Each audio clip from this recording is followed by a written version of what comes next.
you've stumbled upon a forbidden technique passed down through the ages, the art of binge. Watching recaps. Welcome, Chosen One, to Manhwa Novel Recap. We distill ancient, lengthy scrolls into powerful cinematic breakthroughs. Your training begins with the epic saga of Mist, Might, and Mayhem. Trace the inscription with a like, absorb the knowledge with a subscribe, and master the technique by ringing the bell. A curious impulse stirred within Mok Gyeong-un. He stretched a hand towards the desolate valley, his thoughts focused on ancient oral secrets. It was the art of binding, a technique whispered to him by Chong Ryong. Chong Ryong had spoken of its subtle principle, of its power to draw and attach anything, even abstract energies. Now, with death energy swirling from the many boys dying in the valley below, he wondered. The sheer volume of it might make the impossible possible. A low incantation resonated in his mind. Boundless and unceasing, the two energies combined to form the heart above. The original form is innate, the supreme form is acquired. The demonic barrier opens the supreme bloodgate. His chi channels remained sealed by the forbidden gate lock, yet the art of binding required no internal energy. It was a unique power, stemming purely from the whispered secrets. He concentrated, the corners of his mouth twitching with anticipation. A soft whoosh confirmed his hopes. The experiment, begun with a casual curiosity, was working. The death energy, thick and pervasive throughout the valley, began to ripple. It flowed, then funneled directly into Mok Gyeong-un's outstretched hand. The quantity was staggering. He had initially expected only the immediate vicinity's energy to be drawn. But a fortunate phenomenon occurred. As the nearby death energy was pulled, it created a unique current, drawing the wider, diffused energy along with it. He might amass even more death energy here than he had at Yeonmak Sword Manor. His gaze swept over the boys still locked in their brutal, bloody struggle. A dark thought formed, chilling in its clarity. Kill and die more, he mused internally. Each dying breath, each life extinguished, served only to benefit him further. One gaze, however, lingered on Mok Gyeong-un with a puzzled intensity. It was the demon mask, his face impassive, yet his mind stirring with vague unease. Most of his attention was fixed on the gruesome spectacle in the valley. Yet, a fleeting glance towards the incense burner revealed Mok Gyeong-un's subtly extended arm. "What is he doing?" the demon mask murmured, a frown deepening beneath his emotionless facade. He heightened his chi sense, probing the area around Mok Gyeong-un. Nothing. No discernible energy signature, no sign of exertion. Is it an overreaction? He pondered, dismissing the flicker of suspicion. The forbidden gate lock rendered key circulation impossible for the boy. How could he possibly be doing anything? Still, the peculiar action gnawed at him, an irritating itch at the back of his mind. A warrior beside him broke the silence, his voice flat. "The incense stick is almost burned out." The words hung heavy in the air, signaling the imminent end of the first gateway. Slightly over 400 boys had initially entered. Already nearly 200 had perished in their brutal infighting. The remaining 200 fought with a desperate, primal fury. A faint sizzle echoed as the incense stick burned precariously close to its bottom line. The demon mask raised a hand, a silent command. Red-belted warriors, stationed around the valley's perimeter, simultaneously drew their weapons. A chilling metallic rasp filled the air. At the sight, the boys battling over the iron balls plunged into an even deeper frenzy. Time was running out. Death was upon them if they failed. The raw, tenacious desire to live erupted within them, shattering any lingering vestiges of humanity. "Die! Die!" shouts rent the air. Crushing blows landed. A sickening crunch echoed through the valley. "Get out of the way!" A guttural scream followed. "Arg! You bit me, you bastard!" The scene was pure, unadulterated savagery. Heads were smashed with rocks.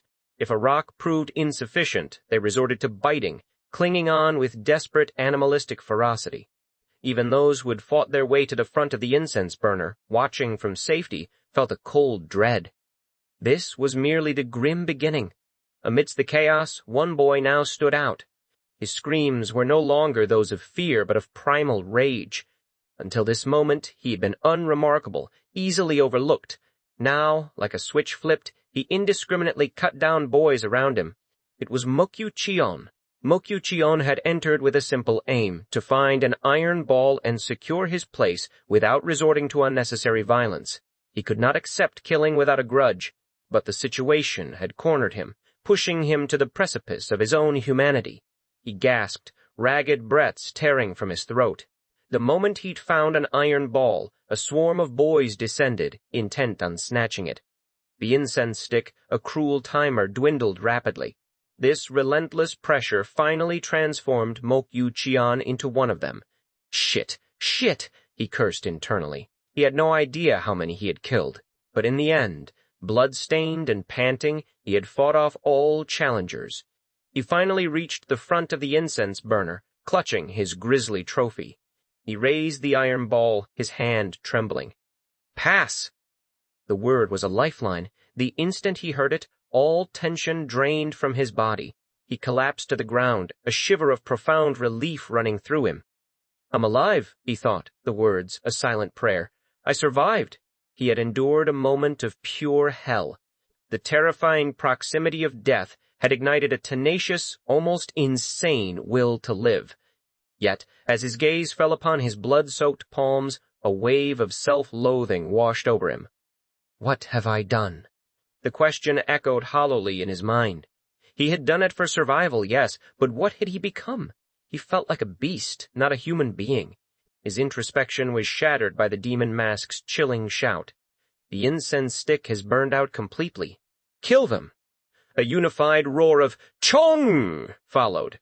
Soon after, continuous screams erupted from the valley water. The boys whose Jones were sealed couldn't even offer resistance. Their fates were sealed. The warriors meticulously counted the boys seated in rows before the incense burner. The final tally was fixed, 468 survivors. Nearly 40% of the original group had perished. 60%, the demon mask mused, a cold satisfaction in his tone. Not bad. He showed no interest in the dead. In fact, a 60% survival rate for the initial culling was considered acceptable for the first weeding process. After the count was complete, the demon mask addressed the weary survivors. I sincerely congratulate those who have passed the first gateway. A quiet stillness fell over the boys. 2 hours of constant struggle, of fighting for their lives, had left them utterly exhausted. The demon mask continued, his voice devoid of warmth. Since you obtained the iron balls, you must have realized their significance.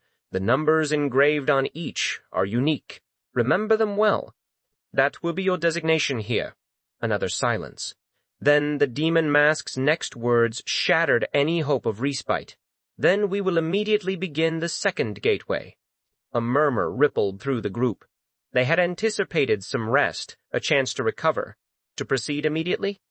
Especially for those who had barely made it, passing in the final moments as the incense burned out, the news was agonizing. Shit, Mok Gyeong-un thought.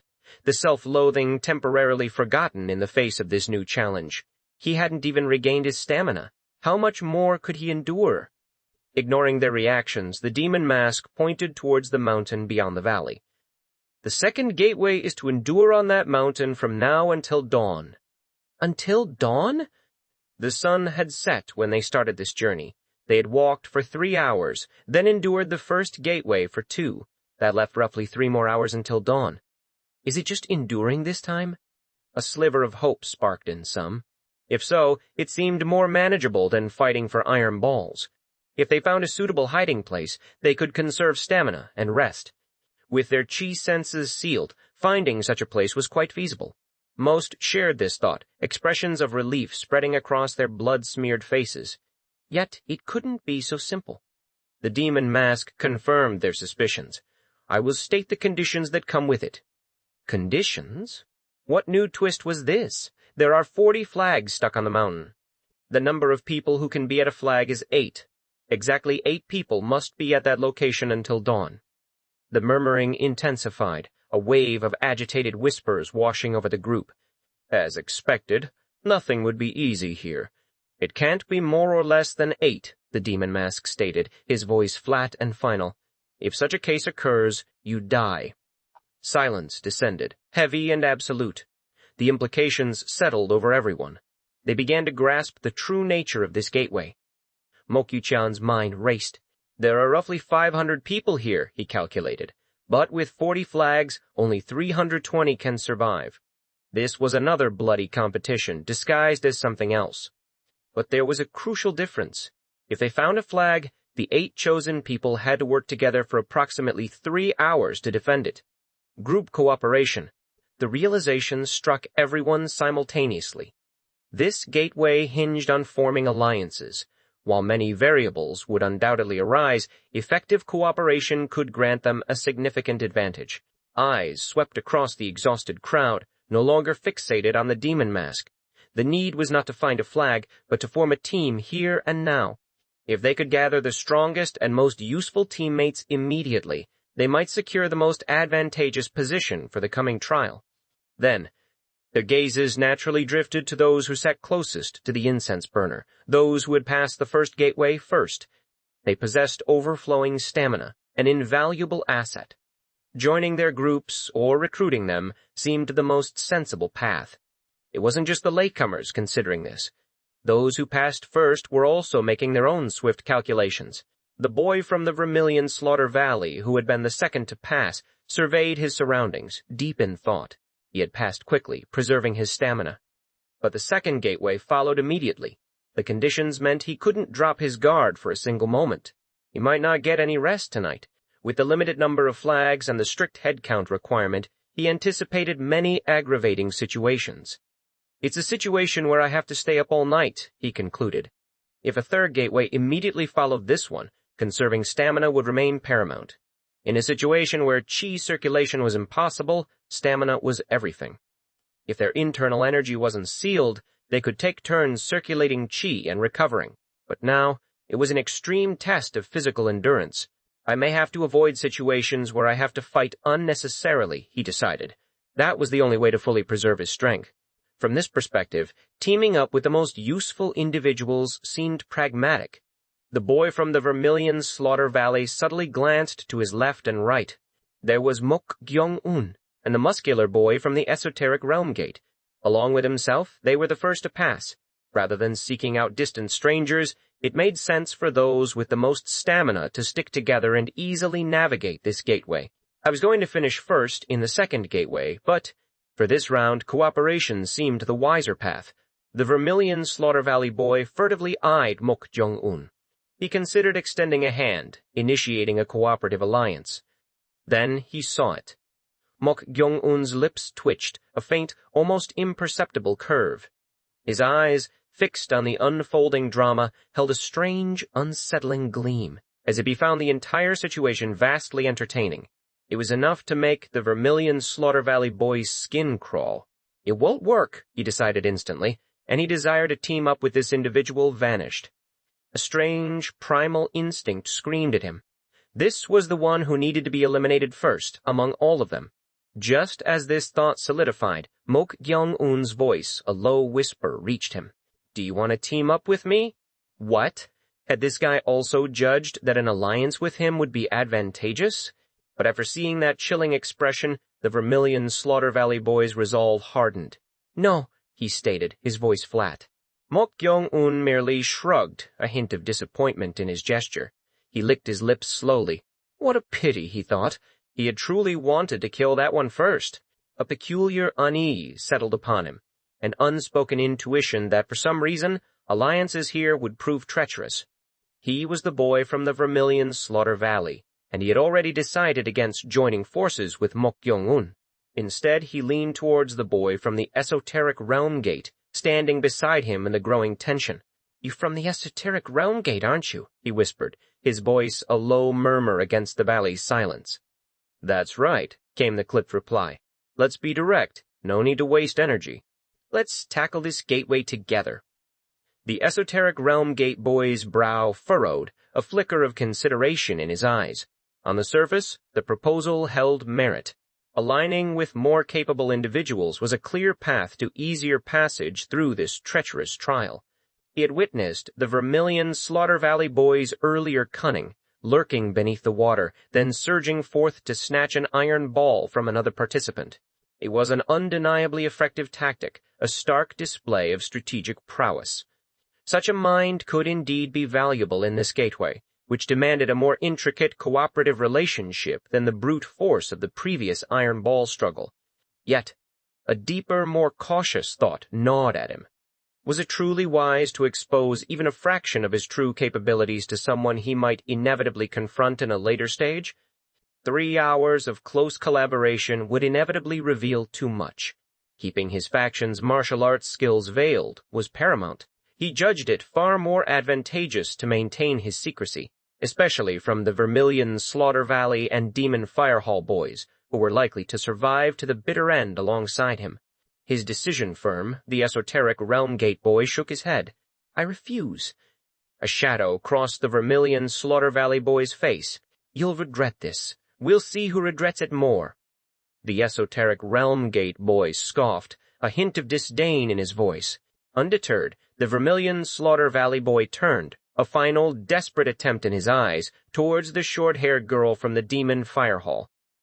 "Hey, Demon Firehall, what about you?" Before the words fully formed, a harsh dismissal cut him off. "Get lost." His irritation plain, the Vermilion Slaughter Valley boy clamped his mouth shut. Cooperation, it seemed, was an impossible dream from the very beginning. A collective, ragged breath filled the air. Huff, huff. The boys stood on the edge of the valley, their gazes fixed on the daunting mountain beyond. The signal hung heavy, promising 3 hours of physical torment, far exceeding the previous ordeal. Every eye and ear strained, anticipating the pronouncement. Then, a harsh guttural cry sliced through the silence. "Begin!" The demon mask's shout echoed, and with it a torrent of bodies surged towards the valley water. Just as before, securing a higher position meant an early advantage. The water churned, now completely stained with the dark crimson hues of fallen competitors. A gruesome aroma, thick with the scent of blood, wafted from the valley, a grim herald of the torment that awaited them. A red-belted warrior, observing the chaotic rush, spoke to the demon mask beside him. "They'll soon realize the previous gateway was relatively easier." The demon mask remained silent, its painted features inscrutable. No gateway was ever truly easy. But this one was different. It wasn't merely about finding compatible teammates and defending a flag. The true challenge lay in swiftly locating the flags. Only the most perceptive would quickly grasp their profound significance. 468 boys plunged into the mountain as the starting signal faded. Once the red-belted warriors vanished from sight, the boys divided into 3 distinct groups, each pursuing a different strategy. The first group, nearly 200 strong, sprinted relentlessly towards the mountain. "The flags! I need to find the flags!" Their singular belief was that securing a flag first was paramount. Given the limited number of flags, this took precedence over team formation. This approach was not misguided. Finding teammates without a flag would render their efforts meaningless. Among this determined group were the muscular boy from the esoteric Realm Gate and the fiery girl from the Demon Firehall, both considered strong contenders for final survival. The second type of participant paused, actively seeking alliances. "Hey, let's team up." "You mean together?" a hesitant voice responded. "Yes, there's no point in rushing for a flag alone. It's better to form a strong team now and then, seize the flags collectively." This preemptive formation allowed for better defense once a flag was secured. Time was short, and alliances formed rapidly, yet a strange, implicit understanding prevented immediate conflict. They knew that conserving stamina was crucial. Fighting here, before delving deeper into the mountain, would be a fatal error. The boy from the Vermilion Slaughter Valley snickered, a private satisfaction welling within him. He had swiftly assembled his team, comprising those who had ranked from 5th to 15th in the previous trial. While logic dictated a group of 8 if the top 11 joined, some had chosen to rush for flags, leaving a perfect 8-member squad now. This was, he believed, the most dominant team. Each member possessed both skill and strategic acumen, having navigated the Iron Ball struggle with ease. With a flag secured, their sole focus would be conserving energy. "Let's go," he barked, leading his newly formed team deeper into the mountains. Other boys quickly followed suit, scrambling to form their own alliances. Mok Gyeong-un was among them. His eyes found Mok Gyeong-un in the distance, and he quickly averted his gaze. Not that guy. Despite being half-brothers, any flicker of familial affection had long since vanished, replaced by resentment after being helplessly immobilized on their journey here. Whether he lives or dies, it's not my business, number. His priority was his own survival, pure and simple. Fortunately, nearby boys had offered him a place, and he'd grasped at the chance even if it meant aligning with individuals from the unrighteous factions. He had to survive, no matter the cost. Convincing himself, Mok Yu-cheon moved with his new teammates. Meanwhile, a voice, ancient and resonating from Mok Gyeong-un's chest, inquired, "What are you trying to do, mortal?" Mok Gyeong-un, in a quiet whisper, replied, "I thought I'd try to find teammates." The ancient spirit, Chong-ryong, scoffed. "Why are you doing such a useless thing? Just find a flag, and they'll naturally flock to you." She was right, of course. It was still early. The flag's locations were unknown. If he simply secured one, others would inevitably seek him out, no preformed team required. "Are you trying to manage your stamina or something?" she continued, assessing his unusual approach. Forming a team early was a common tactic, a way to reduce risk and conserve strength for later stages. "That's not it," Mok Gyeong-un replied. "What?" Chong-ryong found his actions baffling. He was not one to willingly cooperate with others. Yet, Mok Gyeong-un now faced an unexpected hurdle. "This is troublesome." Huh. Chong-ryong's soft snort was laced with amusement. When Mok Gyeong-un approached others to form a team, they instinctively recoiled, a visible wariness in their eyes. Many had witnessed his chilling brutality during the previous trial, the ruthless efficiency with which he had claimed his iron ball. They were reluctant to align with such a figure. Though their whispers were faint, his ears picked up every word. It might be better to get rid of that guy now. Did you see how he ripped out the throat to take out the swallowed iron ball? He's completely crazy. His reputation preceded him. A significant number found the thought of teaming with Mok Gyeong-un too burdensome, preferring to isolate him and eliminate him later. This shared judgment spurred their hasty avoidance whenever he drew near. "Seems like you made quite an unpleasant impression, mortal." "I guess so." "You just wasted time for nothing," Mok Gyeong-un hummed. As Chong-ryong observed, finding teammates might indeed be difficult. He had hoped for a more comfortable start, but perhaps a change in approach was necessary. As he pondered, a short-haired boy timidly approached. "Do you need a teammate?" "Yes, but we're 7 people. Want to join us?" The boy's offer drew whispers from those around him. Who the hell is trying to bring that guy in? If they had even a little bit of sense, it would be better to exclude that guy in advance, since it would be annoying to compete with him later. Suddenly, a girl waved her hand towards Mok Gyeong-un. Her beauty was striking, and 5 boys trailed her like dutiful bodyguards. It was clear she was the undisputed center of this group. A boy whispered to the girl, "So, are you sure? That guy is a bit... yeah. Even the other guys aren't accepting him in the same team because they judged it's better to exclude him in advance," another boy added, nodding in agreement. Soa merely smiled. "Trust me. I trust you. But, while other stupid guys think it's the answer to exclude him in advance, that's not it. Having that guy with us will be advantageous for us too." Soa had considered her options carefully, concluding that accepting Mok Gyeong-un would be beneficial. His cruel efficiency, even with his donjon sealed, indicated immense power. If he joined their ranks, other teams would think twice before attacking. And, her thoughts continued, we can just use him until dawn and then kill him. Do you think he can handle 7 people alone, no matter how strong he is? She had already devised a plan for his eventual elimination. One team member was even designated to maintain a slight distance, ready to fill the empty spot once Mok Gyeong-un served his purpose. Stupid guys. A useful pawn is meant to be used and discarded like this. Make him fight to his heart's content on our behalf, conserving our stamina and killing 2 birds with 1 stone. She scorned both her own teammates and the other boys, convinced of her superior intellect. The brain is meant to be used. Within an hour, most had formed their alliances and ventured deep into the mountain. Soa's team, with its sole female leader, was no exception. Now, the race was on to quickly locate and secure a flag. Failure meant the arduous task of snatching one already claimed by another team. As they moved, Sowa subtly drifted closer to Mok Gyeong-un. "You were quite impressive earlier," she purred, her voice a low, inviting murmur.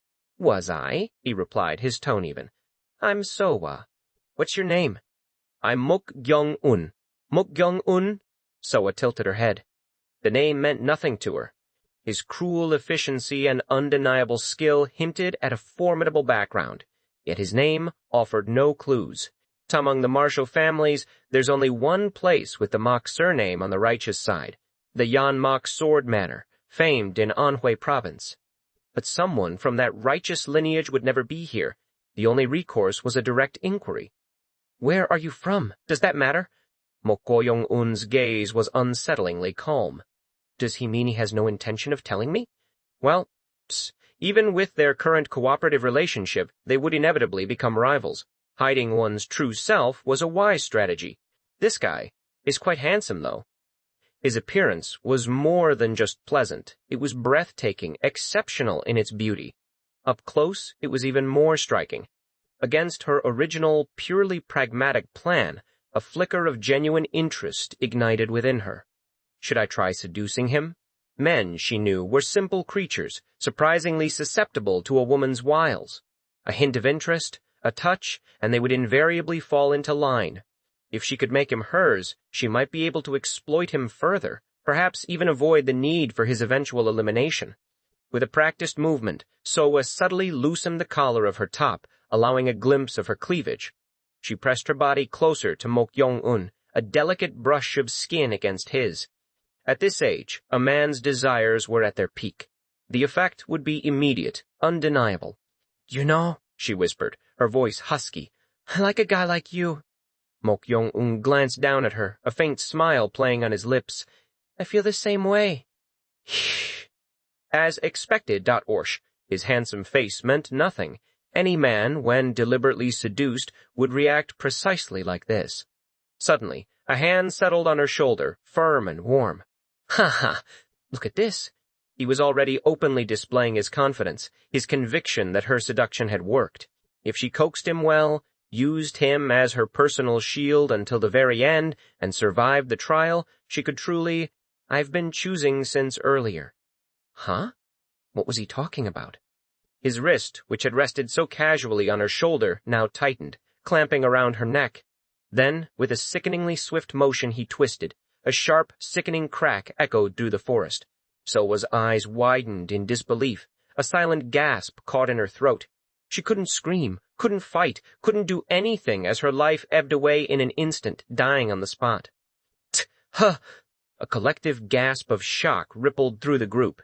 They had watched, expecting to see Sowa's masterful manipulation unfold. No one, not a single soul, had anticipated such a horrific, abrupt reversal. A boy, his voice trembling with a mixture of terror and outrage, shrieked, You crazy bastard, what are you doing?" Mok Gyeong-un's mouth twitched, a chilling smile spreading across his face. Should I say it's a delightful mealtime? In his eyes, they were all nothing more than appetizing prey, a source of vital death energy. The mountain was vast, after all. He might as well begin his feast comfortably. A sharp crack echoed, followed by a dull thud. The sound ripped through the fragile calm, silencing the young men gathered in the clearing. Their eyes, wide with disbelief, fixated on the crumpled form of Sowa, her neck grotesquely twisted. She was their center, their guide, and now she lay lifeless at their feet. The incomprehensible brutality of it stole their breath. A raw shout tore through the stunned silence. "You crazy bastard, what are you doing?" It was one of the boys, his voice thick with a mixture of terror and outrage. No one had anticipated this. They had only planned to use him, then discard him, trusting in Sowa's perceived control. They still possessed their strength, their stamina, and yet this monstrous act had unfolded right before their very eyes. Mok Gyeong-un's lips twitched, forming a chilling semblance of a smile. Should I say it's a delightful mealtime? His words dripped with a casual cruelty that made their skin crawl. "What nonsense are you spouting?" Another boy, his mind snapping back into focus, retorted sharply. He flickered his gaze across his remaining companions, a silent signal passing between them. With a low rumble of shifting earth, the 6 of them spread out, forming a tight circle around Mok Gyeong-un. He tilted his head slightly, an unnerving curiosity in his gaze. "Unexpected," he mused, his voice soft. "I thought you would be in disarray like bees following a queen bee." The boy's expressions contorted into fierce masks of fury. He had exposed their weakness, their reliance on Sowa, labeling them as infatuated fools unable to break free.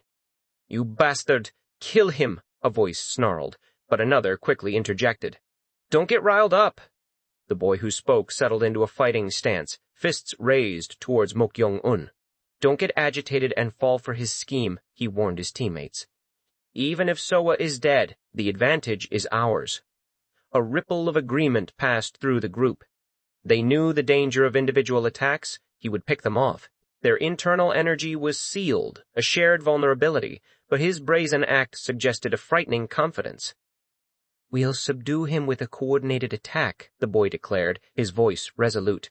"And we'll kill him painfully as the price for killing Sowa." "All right," they echoed, a grim determination setting in. Mok Gyeong-un merely chuckled, a sound devoid of warmth. What a display of friendship! The words hung in the air, a final unsettling taunt. Then, without another moment's hesitation, he kicked the ground. Dirt exploded knee-high. Mok Gyeong-un's form blurred, instantly reappearing directly in front of the boy who had faced him. A gasp caught in the boy's throat. What? Instinctively, he thrust a push-kick forward, aiming to block the impossible speed. But Mok Gyeong-un was swifter. His hand shot out, a blur of motion, snatching the boy's ankle with an iron grip. A sickening rip sounded as he yanked, tearing the boy's balance from beneath him. The young man cried out, his body tilting precariously backward. He knew Mok Gyeong-un was strong, but this raw, unbridled power was beyond anything he had imagined. With the boy's ankle still clutched in his hand, Mok Gyeong-un spun, swinging the young man's body like a makeshift weapon towards a companion nearby. A sharp shit escaped the surprised boy's lips as he ducked frantically, narrowly avoiding the incoming projectile. But the attack wasn't over. Mok Gyeong-un used the centrifugal force to spin again, this time turning downwards. A heavy thud resonated through the clearing. "Ack!" The boy who had ducked screamed as the head of his comrade, still held by Mok Gyeong-un, was slammed into his own. The 2 skulls met with a horrifying impact, a sound of something shattering echoing in the stillness. It seemed both boys had their skulls crushed, instantly silenced. "What the is this guy?" The thoughts screamed silently in the minds of the remaining 4, 2 taken out in an instant, without a shred of internal energy. What monstrous strength did he possess? Attack simultaneously," one boy bellowed, his voice laced with desperation. 2 figures surged forward. One aimed a kick at Mok Gyeong-un's face, while the other slid low, a sudden movement along the ground, targeting his ankles from the opposite side. This was meant to break his balance, to leave him vulnerable, no matter his strength. They believed they had him cornered. But Mok Gyeong-un was a whirlwind of unpredictable motion. With another swift kick, he propelled himself upwards, spinning his body like a top in mid-air. He avoided both attacks with a terrifying grace. Then, a swift, sickening thwack. "Arg!" His foot, descending with brutal force, stomped directly onto the crown of the sliding boy's head. A dull thud followed as the boy's chin collided with the hard ground. His eyes rolled back into his head and he lay still, unconscious. "You bastard!" The boy who had aimed for Mok Gyeong-un's face, momentarily stunned, seized the opportunity. He launched a powerful kick at Mok Gyeong-un's supporting left leg, hoping to knock him off balance. A sharp thwack vibrated through the air. "Ack!" the boy screamed, grabbing his own ankle and staggering. He had delivered the kick, yet it was his ankle that felt as if it would shatter. "What the—" he thought, bewildered. "What are you doing?" another voice demanded. A boy, fueled by desperation, charged Mok Gyeong-un, a sharp rock clutched in his hand, ready to smash it into his head. But before he could even raise his arm, Mok Gyeong-un delivered a swift kick to his ankle. Thwack! Ack! The kicked boy's leg shot up, his body tilting in the opposite direction before collapsing to the ground with a heavy thud. In that same instant, Mok Gyeong-un's foot descended onto the boy's neck. A chilling crack resounded. The boy, his neck twisted at an unnatural angle, died on the spot. The staggering boy and the sole remaining companion watched, their faces draining of color. 4 were gone, victims of a terrifyingly efficient, brutal display of raw power. Their internal energy might have been sealed, but they were still trained martial artists, and they had possessed a numerical advantage. They had truly believed they could subdue him, but their expectations had been completely, horrifyingly off the mark. The thought was a cold, bitter taste in the mouth of the staggering boy. This guy's pure strength alone, without any internal energy, was close to the second-rate level. Only now did a wave of profound regret wash over them. When Soa had suggested bringing him in, they should have stopped her, no matter what. They had truly messed with the wrong person.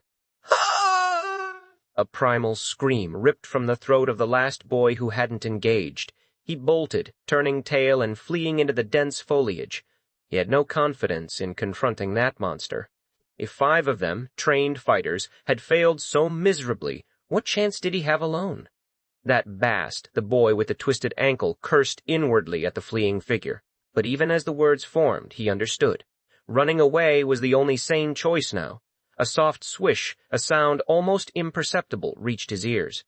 The boy with the twisted ankle's eyes widened, a sudden, horrifying realization dawning. Gasp. Then, a heavy thud.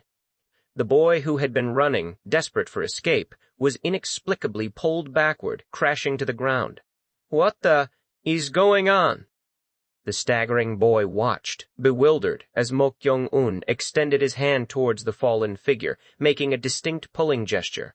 Then, a sickening rip.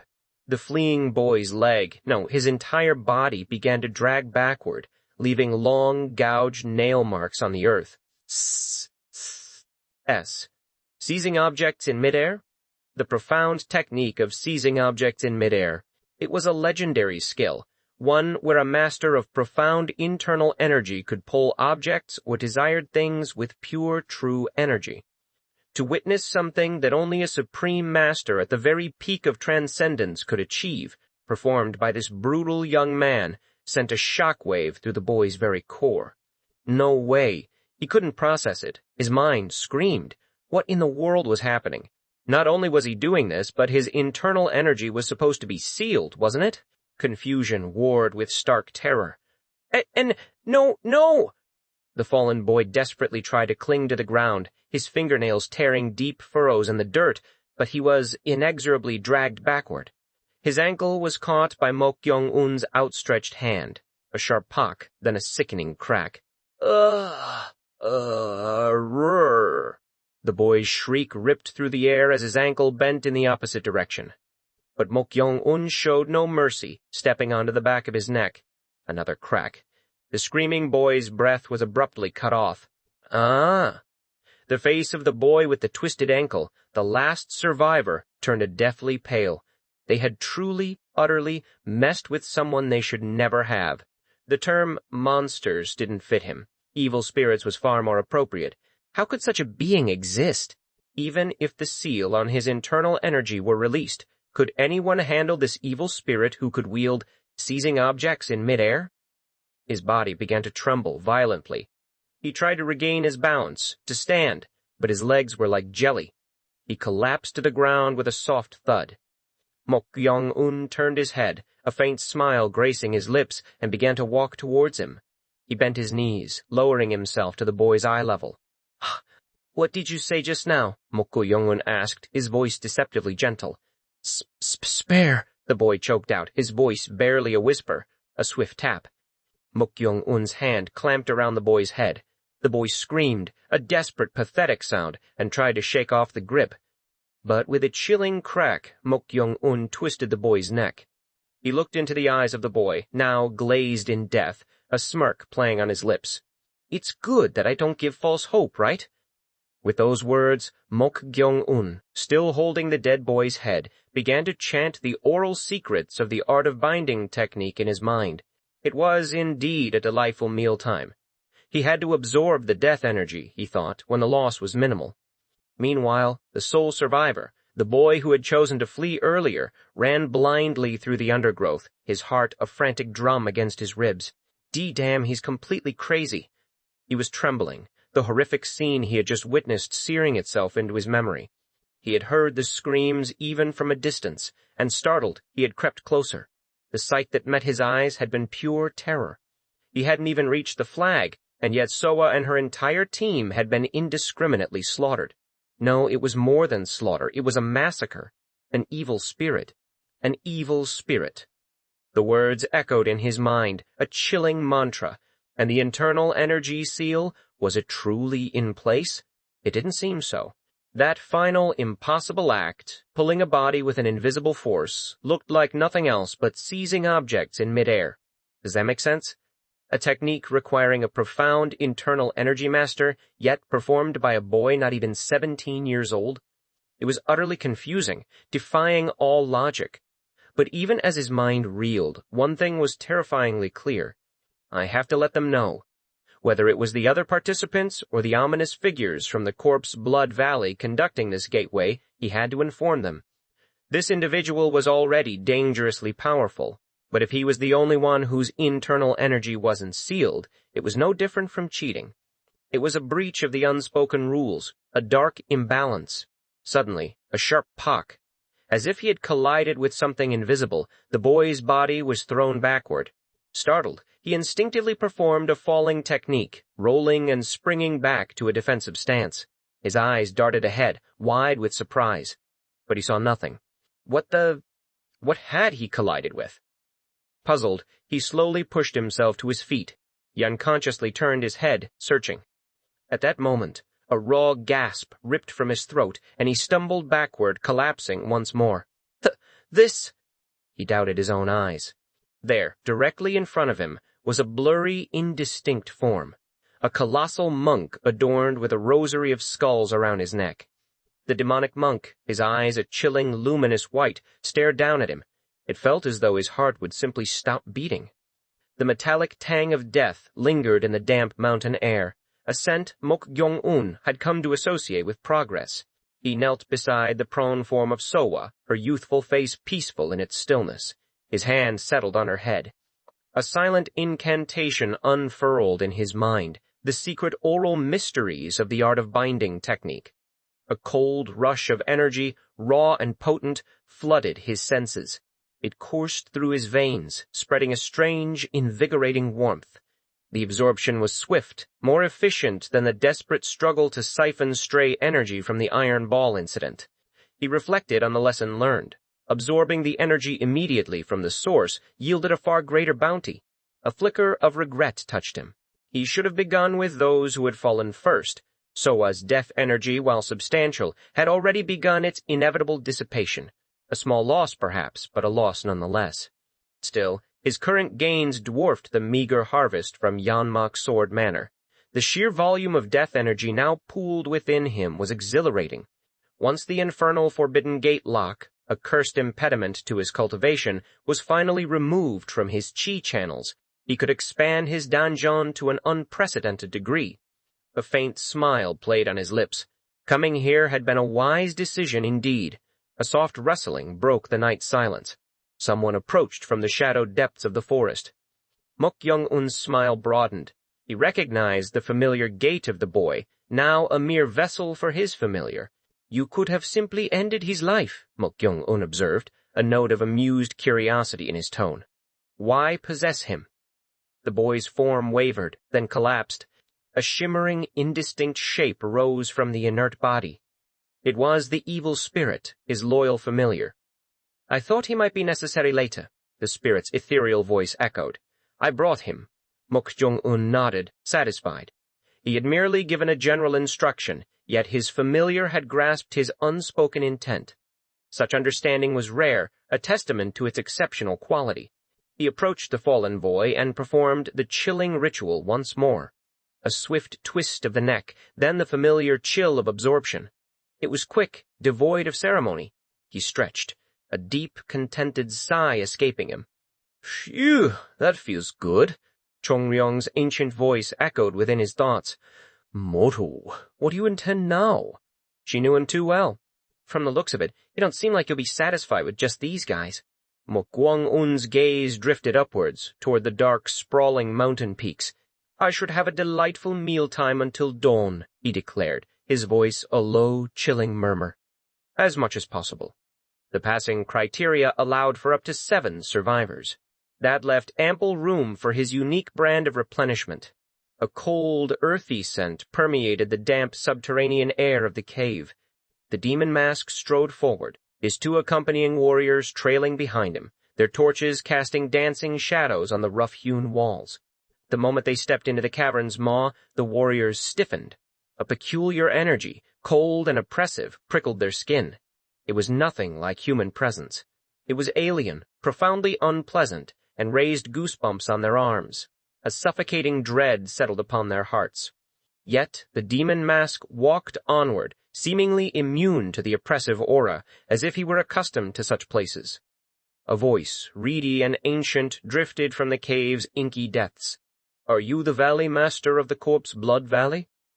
That's right, the demon mask replied, his voice resonating with authority. The fire is bright. The demon mask paused, raising a hand to signal his warriors. You 2 wait here, he commanded. But, one of them began, apprehension clear in his voice. Wait, the demon mask cut him off, his tone brooking no argument.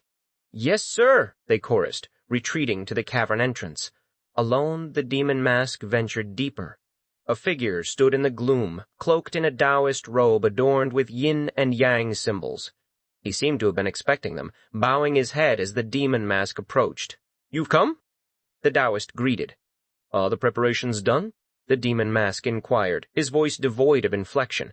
Is there even a need to ask? The Taoist replied, a faint smile playing on his lips. What is it this time? The demon mask pressed. I heard they're quite dangerous compared to last time. The Taoist's smile widened.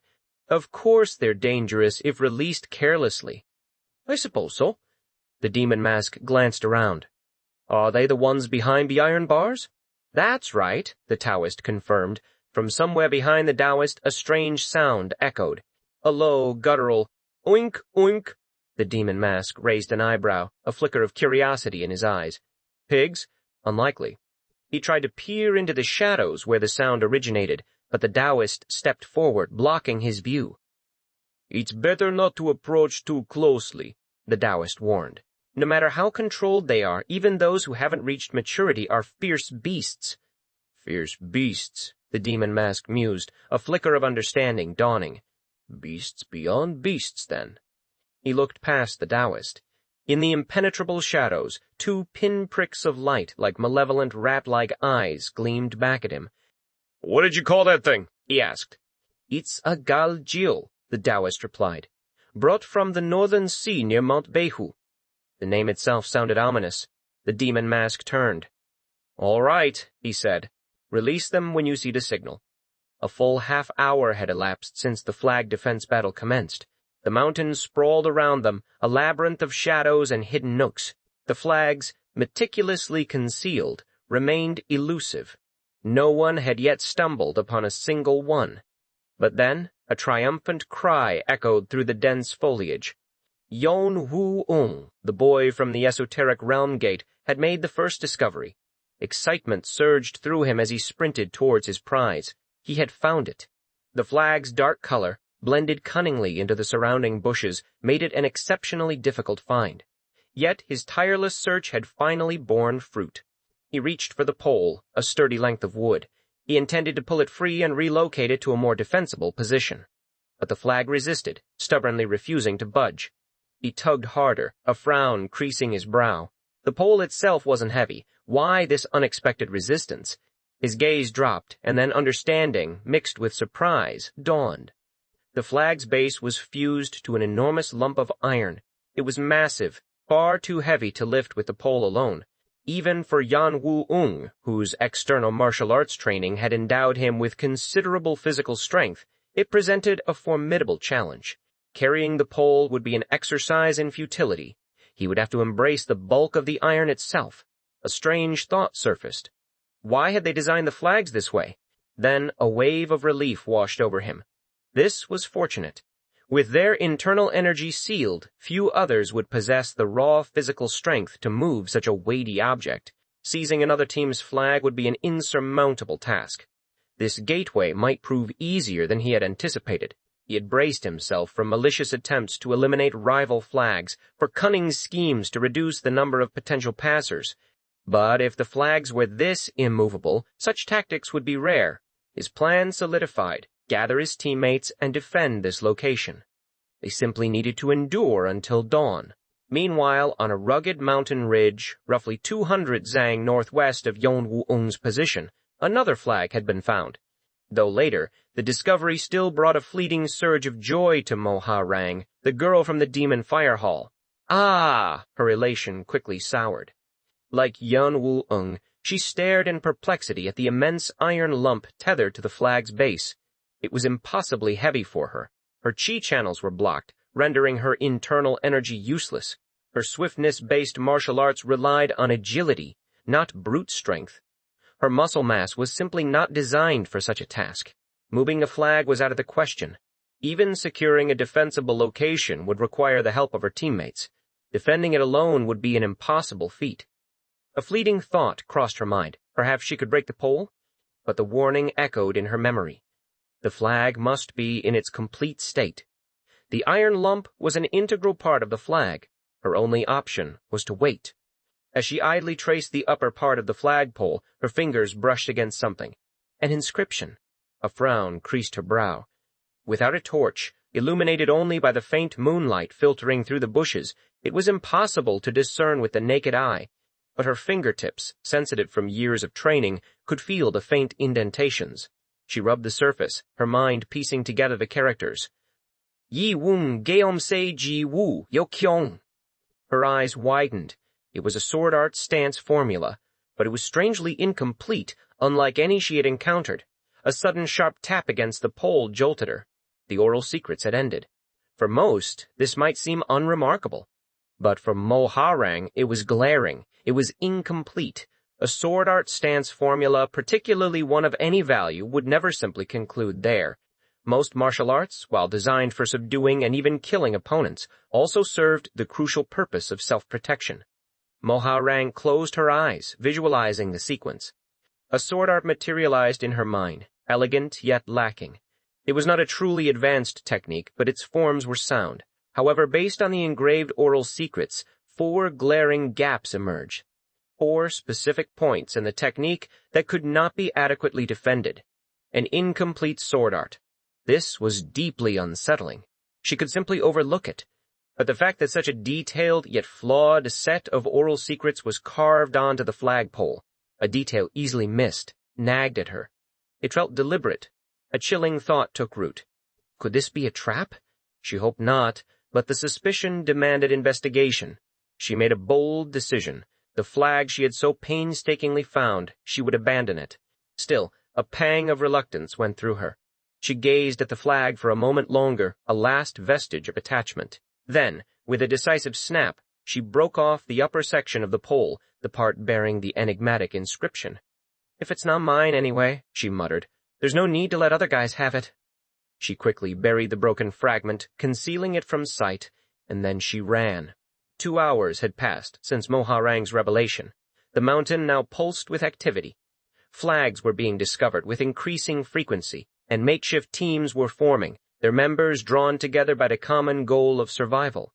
Inevitably, the gateway's true purpose began to manifest. Clashes erupted. 2 teams, their paths converging on a single flag, met in a brutal confrontation.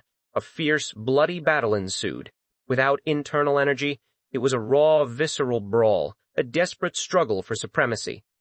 In the end, a victor emerged. Huff, huff, the triumphant survivors gasped, their bodies slick with blood, their breaths ragged.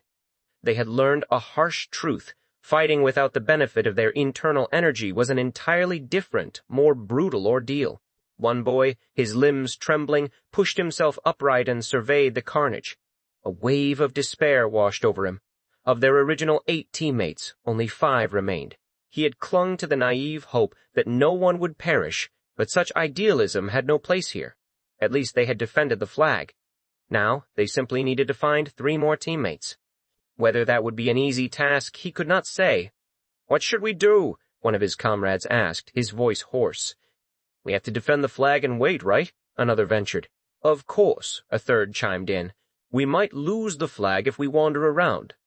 A consensus seemed to form, but then a different voice cut through the air. "Wait a minute. If we just stay here and defend the flag, won't we be at a disadvantage if another intact team appears?" A collective sigh escaped them. He had a point. It was a true dilemma. But they could not abandon the flag they had so dearly won. As they deliberated, a voice sliced through their tired thoughts. "You found the flag?" Their heads snapped towards the sound. A figure stood at the edge of their makeshift camp. A surge of panic, quickly followed by immense relief, washed over them. It was only one person. Thank goodness. If it had been another intact team, they would have been doomed. As the lone figure approached, their relief evaporated. Their expressions stiffened, giving way to a chilling recognition. It was Mok Gyeong-un. The man with the cruel hands, the one they had instinctively recoiled from, had appeared. "Stop right there!" one of the boys shouted, stepping forward, his voice trembling slightly. "Don't move! Who are you?" "Who, you ask?" Mok Gyeong-un replied, a strange, knowing glint in his eyes. "Didn't you join the team with some woman?"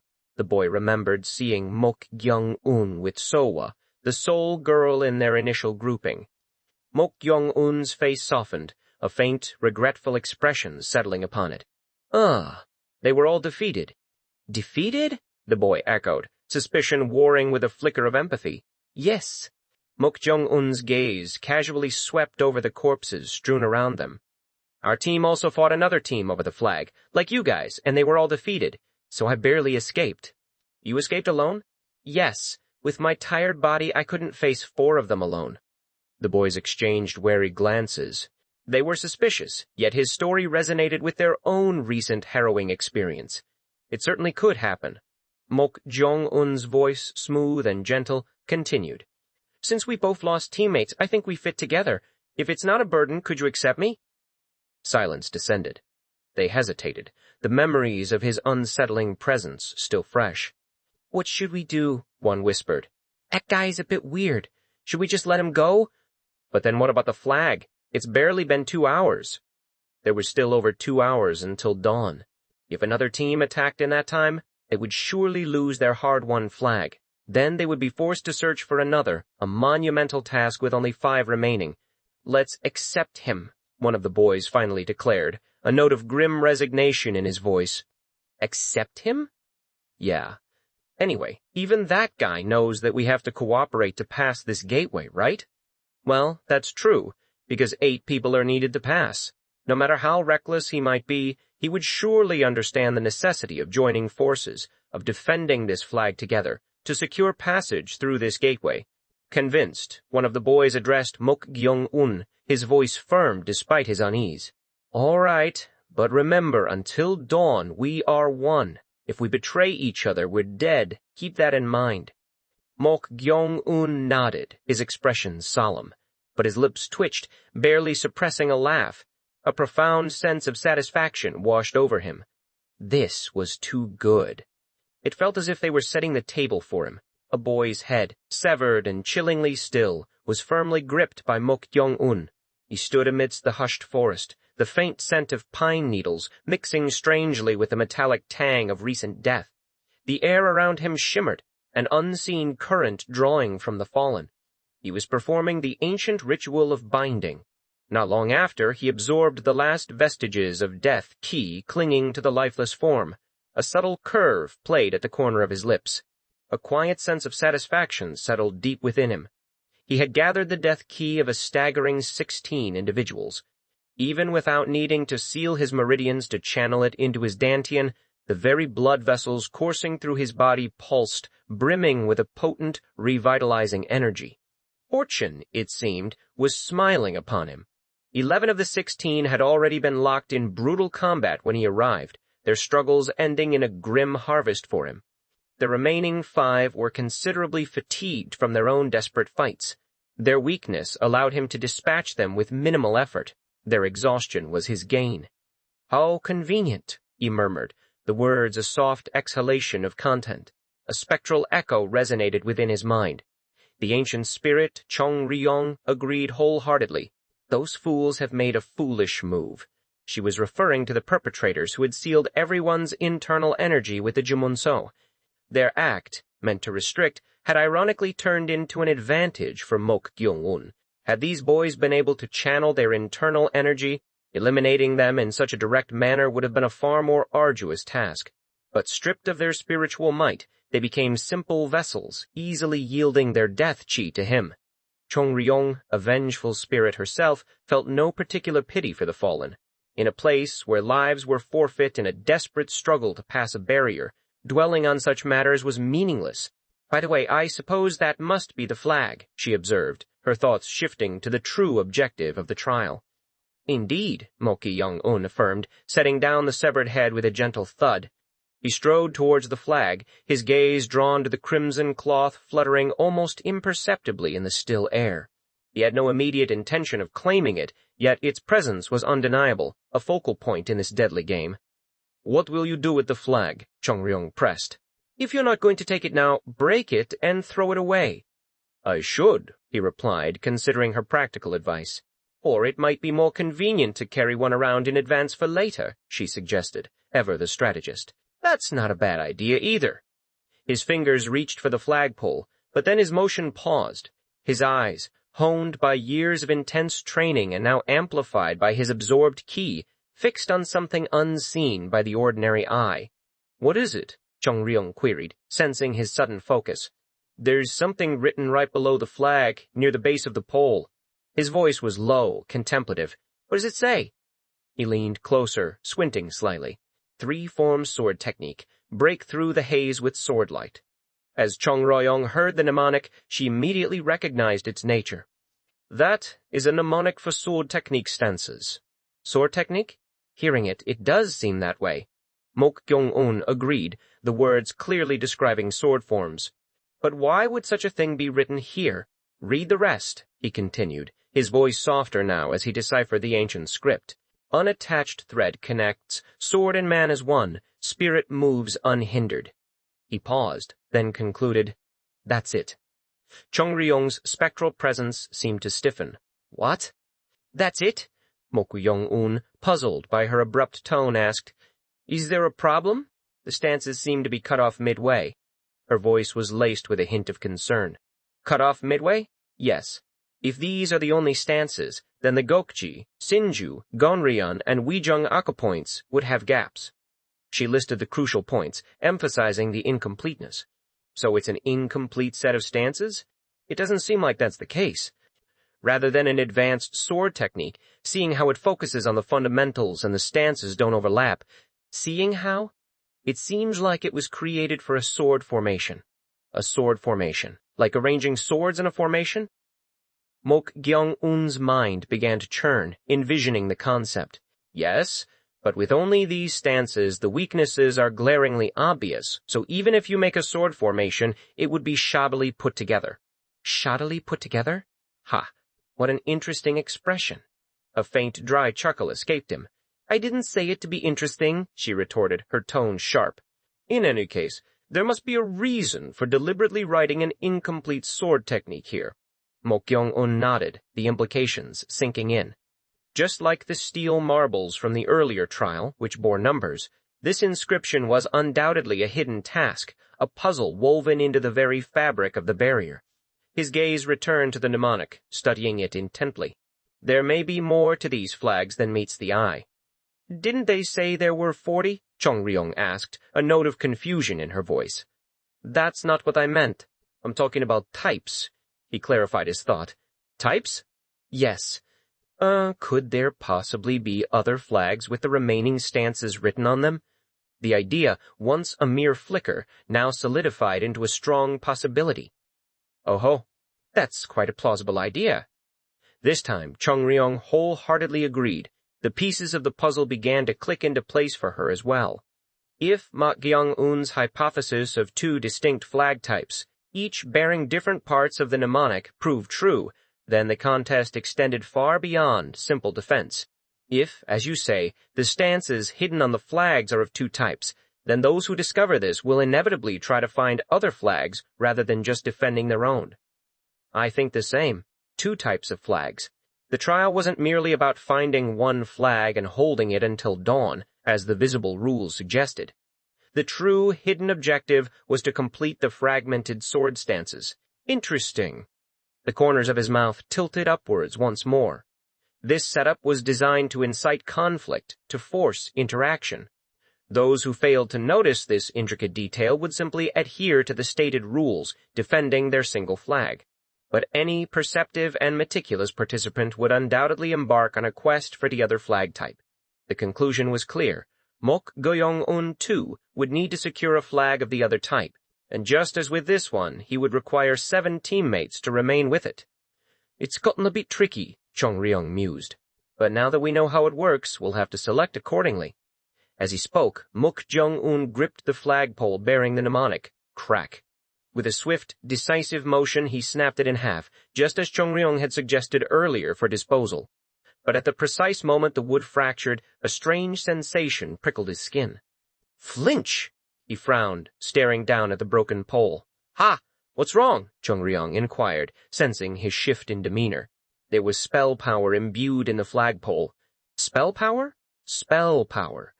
It was the raw essence of magic, of techniques, of profound spiritual energy woven into an object. Mok Gyeong-un, whose senses had grown extraordinarily acute after absorbing Death Key and delving into forbidden spells, felt its fading resonance. Chong-ryung, however, trapped within a wooden puppet, could not sense this energy directly. Could it be a trap? It doesn't seem like that. If it were a trap, the spell power would have remained intact, ready to spring. The fact that it vanished the instant the flagpole broke suggested something else entirely. Pi-yi-yi! Just then, a piercing sound, like a horn, echoed across the entire mountain. Its rhythmic regularity spoke of a deliberate signal. Cook-cook-cook-cook. Mok Gyeong-un lightly crushed the broken flagpole in his hand, crumbling the wood to dust. There must be something else besides this. Not far away, on a jagged mountain ridge, another battle for a flag was nearing its climax. A group of 8, who had first claimed the flag, desperately clung to their prize, while a later arriving contingent launched a furious assault to seize it. The defenders were none other than the contingent led by a boy named Yeom-ga, hailing from the formidable Vermilion Slaughter Valley. Thwack! Ugh! A boy, caught squarely by Yeom-ga's swift kick, was sent sprawling backward, tumbling down the rocky incline. He struggled to regain his footing, a wave of dismay washing over him. This was unexpected. Their internal energy was sealed, a universal restriction.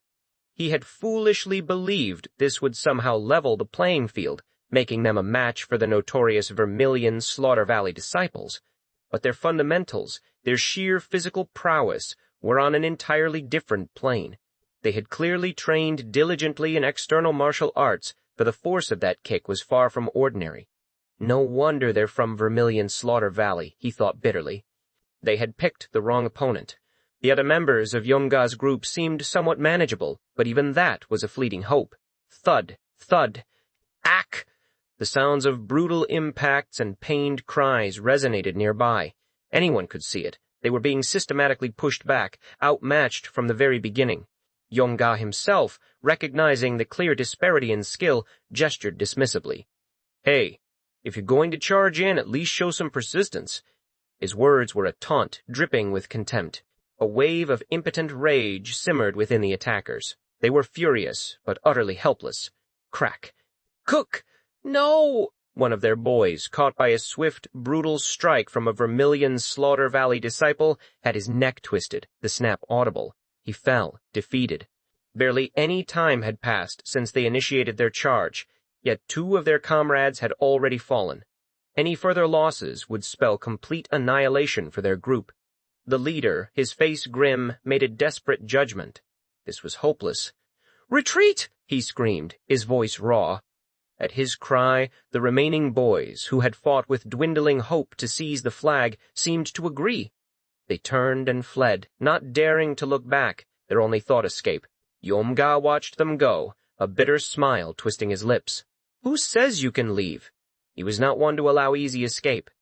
Charging in was their choice, but letting them go easily was not in his nature. He intended to kill them all, to make a brutal example that would deter any other foolish souls from even thinking about challenging their claim to the flag. Capture them all. Thwack. Ack! Hey!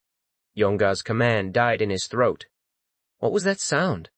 A boy, fleeing fastest towards a cluster of thick bushes, suddenly screamed. A dark, sweeping shadow blurred past, and he vanished. A momentary, chilling silence descended.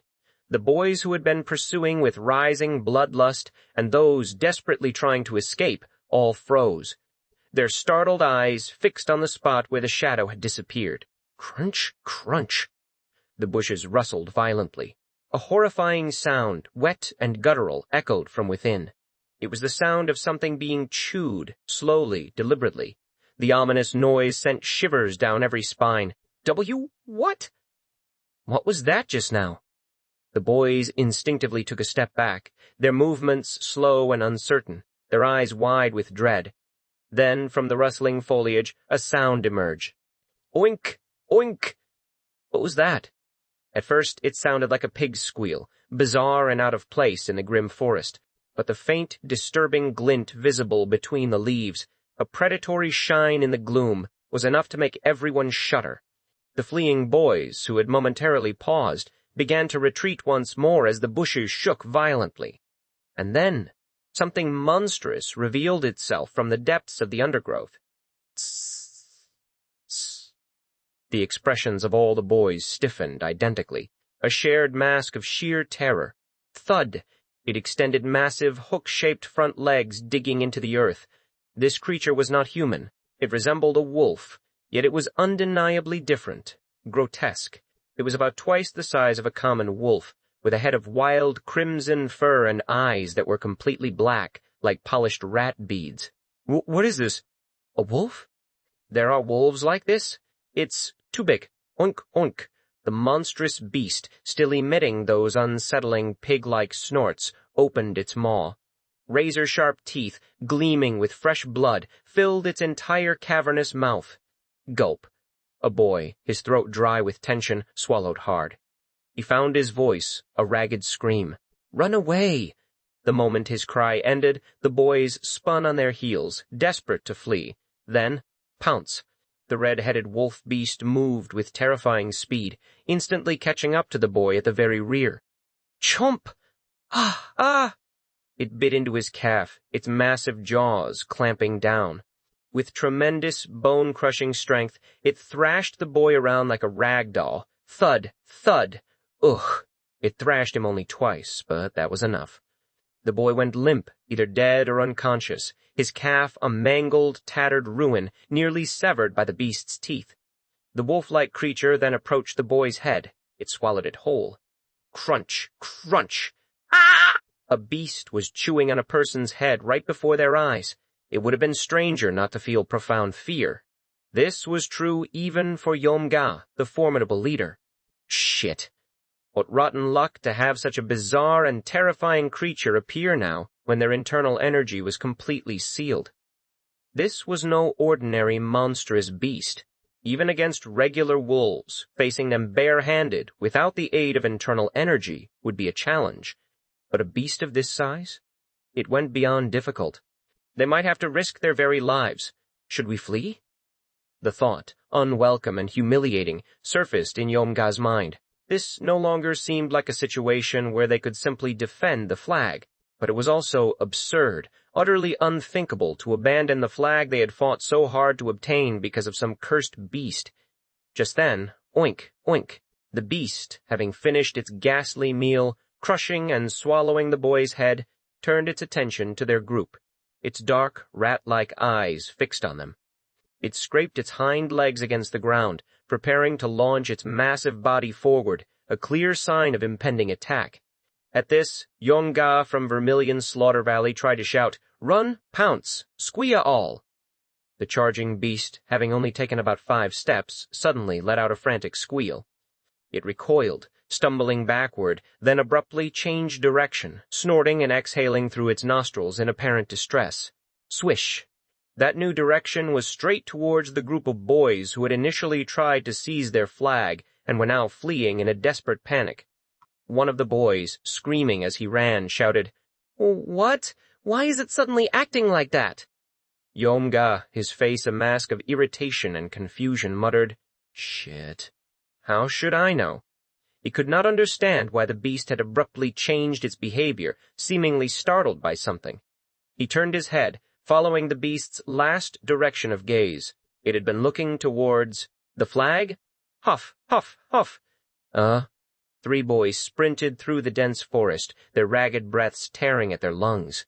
They weren't headed in any specific direction, merely dashing towards whatever open path they could find, their bodies screaming in protest. The terrified boys felt their hearts would burst from their chests. Shit, shit, shit! Another one of their group had been caught, consumed by that nightmare creature. Their internal energy was sealed, meaning they couldn't use the lightness skills that would normally make them swift as the wind. Their running speed was only slightly faster than that of an ordinary adult man, a painfully slow pace compared to the monster pursuing them. But that monstrous beast was different. It seemed even faster than a galloping horse, closing the distance with terrifying ease. At this rate, will we all die? The horrifying question echoed in the mind of the leading boy. As he ran, his eyes caught sight of a lone figure standing calmly on the opposite side of a clearing. He was momentarily startled, about to veer away, but then the recognition hit him. It was a person. A flicker of hope, desperate and faint, sparked within him. "What? Who is that?" Then, as he gained a few more strides, he recognized the figure instantly. It was that guy, the one who had passed through the steel marble competition with such brutal, efficient hands, the cold-blooded one. In any other situation, he would have ignored or actively avoided him, finding him utterly unpleasant. But now, with a monstrous wolf beast at their heels, the boy shouted, his voice hoarse with terror and a glimmer of newfound hope. Hey! Help us!" Surely that guy had also formed a group, assembled allies for the trials. If they combined forces, perhaps they could somehow face this monstrous beast, stand a chance against the terror. But then, as he looked closer, his gaze fell upon the figure's clothes, stained crimson with vast amounts of blood. And his hands, they were drenched. Flinch.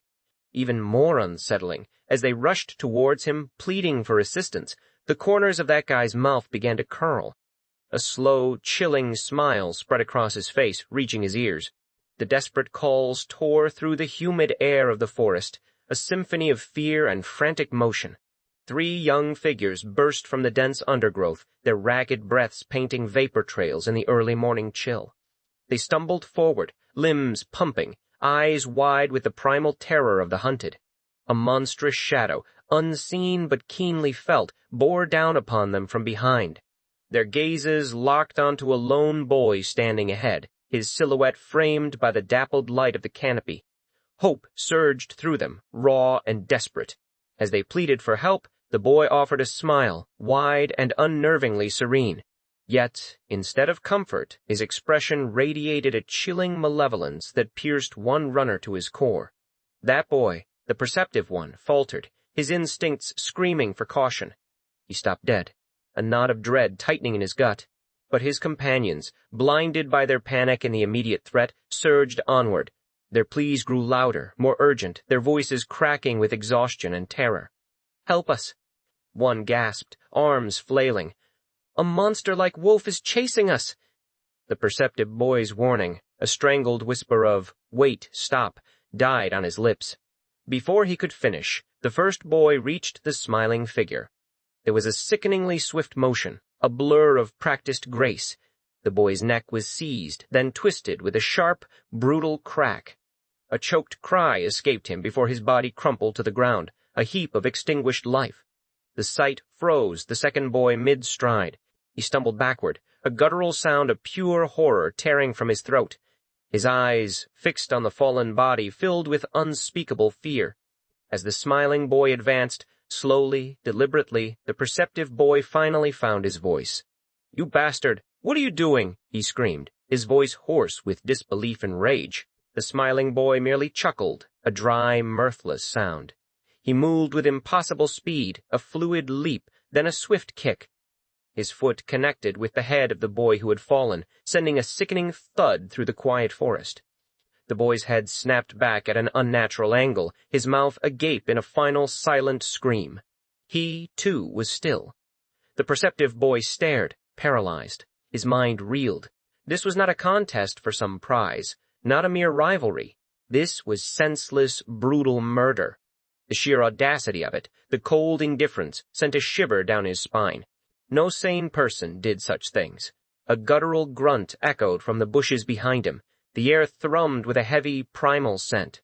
The rustling grew louder, closer. Shit, he cursed. The word a desperate plea. He was trapped. A monster of flesh and teeth closed in from one side, while a monster of human skin and ruthless intent stood before him. Escape seemed impossible. He glanced to his right, his eyes catching on the sheer drop of a steep cliff. A gamble, a desperate, impossible chance. Ah! He shrieked, launching himself towards the precipice. His body soared through the air, a fleeting moment of defiant hope. Then, an impossible sensation. A powerful, unseen force yanked at the back of his head. He was pulled back, defying gravity, defying his own momentum. His head snapped back, then a hand clamped around it. The smiling boy had caught him. Disbelief warred with terror in his mind. He hadn't been touched, not directly. Could it be some legendary, empty space grasping technique where true chi manipulated objects without contact? The idea was absurd. He was no master. This boy, his peer, shouldn't possess such power, especially with their meridians sealed. Another guttural snort, closer now. The bushes parted. A creature of nightmare emerged, its head a horrifying splash of vivid red fur, its eyes small and rat-like, gleaming with malevolence. Between its bared, razor-sharp teeth, a chunk of bloody flesh dripped. "And what's this?" the smiling boy murmured, a hint of genuine curiosity in his tone. "I told you," the captive boy choked out, his voice thick with fear. "A monster was chasing us." "So that was it," the smiling boy mused. "This isn't the time for that. We need to run." The words were a desperate plea, but even as he spoke them, he knew it was too late. The beast was barely 20 paces away, a creature of devastating speed and power. Its massive body began to move, each step slow and deliberate, as if relishing the coming slaughter. Drool dripped from its jaws. The boy's fear intensified, a cold dread seeping into his bones. "Shit! It's all because of you," he muttered, defeat settling in his voice. Before he could utter another word, the smiling boy released his grip. His hands moved with an almost supernatural speed, forming intricate hand seals, one after another. Soldier, fight, rupture, formation. The ancient gestures of the 9-character vitality technique. What insanity was this? He had no internal energy. The boy's hands then formed a square, aiming it at the approaching beast. A silent, invisible force surged outward. 4 unseen pillars, thick and terrifying, shot into the earth around the monstrous creature. 4 peaks linking technique, the smiling boy whispered, a quiet declaration. Suddenly, the space between the pillars solidified, forming invisible surfaces. The beast, though unable to see them, clearly perceived the obstruction. It halted, its small eyes darting, then lunged forward in a desperate attempt to break through.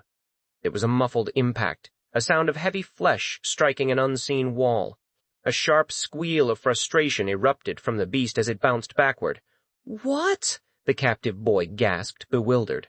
Nothing was visible, yet the monster was behaving as if trapped. Was this really the work of this madman? The smiling boy made a gesture, opening his palm towards the beast, then clenching his fist. Contract. The invisible surfaces compressed, rapidly squeezing the trapped beast. Panic flared in the creature's rat-like eyes, and it thrashed wildly, its powerful body slamming against the invisible walls. The smiling boy tightened his grip, his face impassive. The thrashing grew more frantic, the space around the beast shrinking relentlessly. Finally, with almost no room left to move, the beast's red fur bristled. A tremendous roar, raw and primal, tore through the air. Squeal! The sound was deafening, a physical blow that sent the captive boy reeling, his hands clapping over his ears. Mok Gyeong-un, despite the immense pressure, maintained his focus, attempting to crush the beast, but cracks spiderwebbed across the compressing surfaces, a violent rupture. The four peaks linking technique shattered, and the beast exploded outward, free. A sharp jolt ran through Mok Gyeong-un's body, the backlash of a broken spell. He staggered back 2 steps, regaining his balance almost immediately. The liberated beast scraped its massive paws against the ground, its snorts echoing with renewed fury. "Hick!" the captive boy whimpered, pushing himself backward with his hands. He was ready to flee, but the beast, contrary to its fierce display, stared intently at Mok Gyeong-un for a long moment. Then, with a surprisingly sudden turn, it vanished into the bushes, seemingly in retreat. A shuddering sigh of relief escaped the boy. It felt unreal. This monster, this unholy terror, had been driven away by the bizarre magic of the smiling boy. He took a deep, shaky breath, the tension beginning to drain from his body. A voice, calm and detached, whispered near his ear. "Why are you feeling relieved?" His eyes snapped open, wide with renewed terror. He tried to scramble to his feet, but it was already too late. A firm hand closed around his neck, and a quick, sharp twist silenced him forever. The sound of his own neck breaking was the last thing he heard. Mok Gyeong-un, his face unreadable, turned his attention to the very first boy he had killed. He knelt, performing a quiet, ancient ritual, absorbing the dissipating essence that clung to the lifeless form. The longer he waited, the more it would fade. Only when he was finished did he finally speak. "That red-headed wolf from earlier, what was it?" A voice, ancient and echoing, answered from within his mind. "Well, it's my first time seeing it directly, but judging from its appearance and pig-like squeals, it seems to be a Gal-jeo." "Gal-jeo?" Mok Gyeong-un repeated, a flicker of recognition in his eyes. "It's a man-eating fierce beast that inhabits the northern sea near Mount Beihao." "I know it's a man-eating beast," Mok Gyeong-un interrupted. Its very form screamed unnatural predation. He knew sorcery was likely involved in its creation or transformation, but it broke the four peaks linking technique. It doesn't seem to be of a low grade. He recalled the words of sorcerer Jo Weigong, who had taught him that the four peaks linking technique was only truly effective against the lowest grades of monstrous creatures, vengeful spirits. Man-eating beasts, he knew, were categorized into vicious beasts, monstrous beasts, demonic beasts, devil beasts, spiritual beasts, and supreme beasts. The voice of Chung Ryong affirmed his suspicions. "I heard that a mature Gal-jeo is called a monstrous beast. However, based on its size earlier, it's not fully grown yet." "It's not fully grown?" Mok Gyeong-un mused, a frown barely touching his lips. "Yes. Even so, it will be incomparably stronger than ordinary vicious beasts. It probably possesses strength somewhere between a fierce beast and a monstrous beast." "As I thought," Mok Gyeong-un concluded. This explained the shattering of his spell. The technique had reached its limit, and the beast had simply exceeded its capacity. Against such a formidable creature, the four peaks linking technique was, at best, a momentary distraction. "This is troublesome," he stated, rising. "Why?" Chung Ryong's voice held a hint of sardonic curiosity. "Are you suddenly scared now that you can't use your internal energy and the spells you learned don't work well? If that's really the case, I will." "No, that's not it," Mok Gyeong-un cut her off, his voice flat. "I think we need to hurry." "Hurry? Before that man-eating beast interferes with my meal, I should move more diligently." "No, it might be better to deal with it first." A profound silence followed. Ah, so that was his perspective. His concern was not for his own safety, but for the possibility that the beast might reduce his potential harvest of victims. Inside Mok Gyeong-un's mind, Chung Ryong clicked her tongue, a soundless sign of exasperated judgment. Meanwhile, another group of boys, led by Yon-ga from Vermilion's Slaughter Valley, moved with an almost comical caution. 3 of them grunted under the strain of carrying a massive lump of metal that formed the base of a flag. The others huddled close, forming a protective circle around them. "No," one boy complained, his voice strained. "If we're going to find a different type of flag, why do we have to carry this? Can't we just break off the upper part and go?" Yong-ga, his expression unyielding, urged them on. "Stop grumbling and do as you're told. If my prediction is correct, you guys will have to thank me." The boys exchanged weary glances. The idea that a monstrous beast would avoid them simply because of the flag seemed absurd. They believed it would be far more efficient to simply break off the flagpole and move swiftly, seeking another flag, rather than this arduous, inefficient hauling. Suddenly, a familiar pig-like squeal echoed through the air. The sound brought them to an immediate halt. It was the monster. Rustling in the northwest direction confirmed their fears, and moments later, the terrifying beast revealed itself. The boys began to set down the heavy flag, preparing to bolt.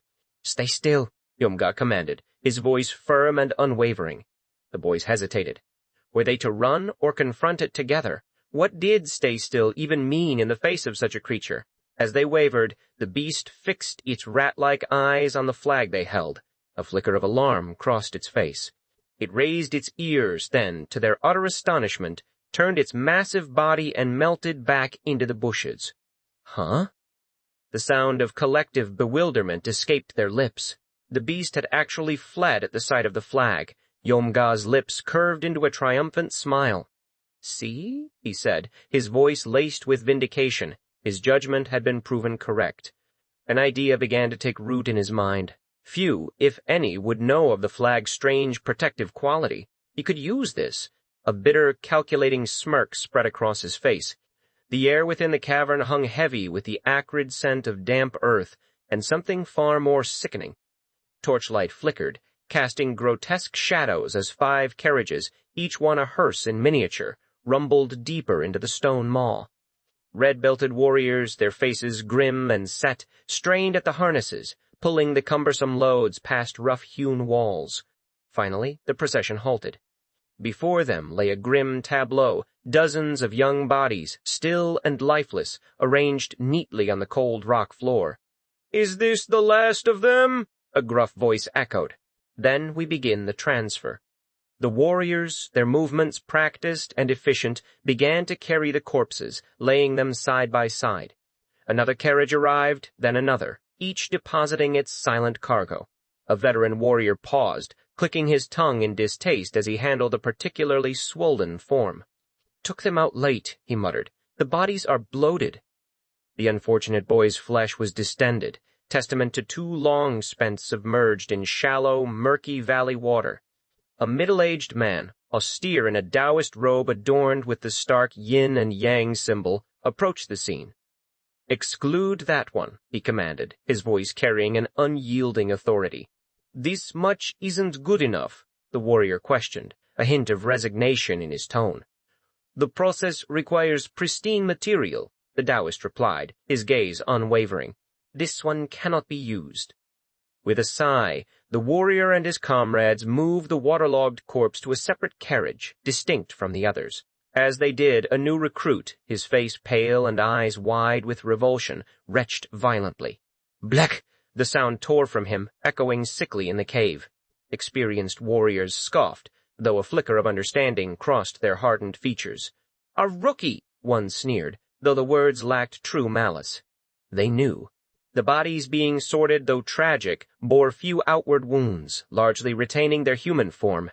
The ones in the dropout carriage, however, were an entirely different horror. None were whole. Crushed skulls, missing limbs, eviscerated torsos. The sights were enough to churn the stomach of even the most jaded. "Get it together, rookie," a senior warrior urged, his voice firm but not unkind. The young warrior, barely regaining his footing, swallowed hard and nodded. The gruesome task continued, the discarded bodies steadily filling 3 carriages. Once the grim sorting was complete, the Taoist-robed man beckoned. "Let's go." He led the way, his silhouette disappearing down a narrow, sloping path. The red-belted warriors followed, pulling their macabre cargo along the winding route. For what felt like an eternity, but was perhaps only half a cycle, they trudged through the deepening gloom, until they finally emerged into the open air at the foot of a sheer cliff. The Taoist produced a handful of talismans, each inscribed with the single character, chain. He affixed one to each inert form. "When you throw them, do not look down," he instructed, his voice low and solemn. The warriors, inured to the routine, answered with a perfunctory, "Yes, sir," and began tossing the bodies over the precipice with practiced ease. The rookie, however, wrestled with an internal conflict. Why this? Burning would be cleaner, more respectful. What awaited at the bottom of this chasm, filled with countless discards? The thought alone conjured images too ghastly for words. He turned to his senior. "Senior, why do we throw them off this cliff instead of burning them?" "Just do as you're told," the senior snapped, irritation evident. "Why the curiosity?" Sorry," the rookie stammered, his shoulders slumping. But then, the senior's voice softened, almost a whisper. "Listen, but let it go. I heard the stream below connects to a cave branch. Something about them becoming nutrients. We don't ask questions. It only brings trouble." "Nutrients?" The word echoed in the rookie's mind, utterly nonsensical. This grim ritual, repeated every time the Corpse Blood Valley barrier was enacted, meant hundreds of bodies must already lie below. He shuddered, a cold dread creeping up his spine. He inadvertently glanced down, the darkness below seeming to suck him in, an unseen malevolence rising to meet his gaze. A hand clamped onto his shoulder. "Gasp!" he cried, startled. It was the Taoist. "What did I say earlier?" the man asked, his voice a low rumble. Pardon?" I asked what I said earlier. Not to look down the cliff, then never look down," the Taoist warned, his eyes holding a profound, unsettling depth. "You may be bewitched." "Bewitched?" The word sent a fresh shiver down the rookie's spine. The implication was chilling, far beyond mere superstition. Meanwhile, time had flown on the mountainside. A Shichen and 2K had passed since the flag defense battle began, and half the banners had been found, plunging the mountains into a fierce struggle for control. But an unforeseen horror had descended upon the boys. "Oink! Oink!" The guttural snorts and ravenous squeals belonged to the Gal-jeo, a monstrous man-eating beast. Its brutality dwarfed that of ordinary predators. For the boys whose internal energy was sealed and who fought without weapons, the Gal-jeo was the ultimate nightmarish variable. It stalked the lone seekers, those who dared to search for flags without the safety of numbers. Chump! A scream tore through the forest. Another boy fell victim, his skull crushed and devoured by the beast's vicious teeth. The Gal-jeo, with its preference for human heads, left the rest of the body untouched. Corpses with eerily missing heads were now scattered across the mountain, driving the boys' vigilance to a fever pitch. "Shit. What is this?" a boy in a small group gasped, staring at a gruesome discovery. Did they die fighting? This was no battle wound. Even with our internal energies sealed, a beast couldn't have done this, could it? Another questioned, his voice trembling.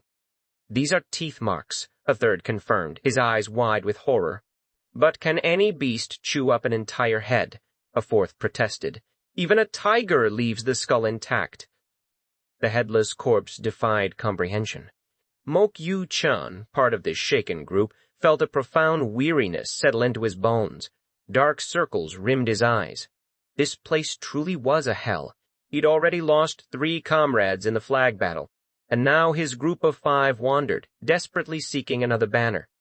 In their grim journey, they'd stumbled upon over 20 corpses. Only 3 seemed to have died in actual combat. The rest had met bizarre, horrifying ends. 10, like this one, were headless. 7 others lay cleanly dead. Most of them had broken necks. No signs of struggle. No hand-to-hand combat.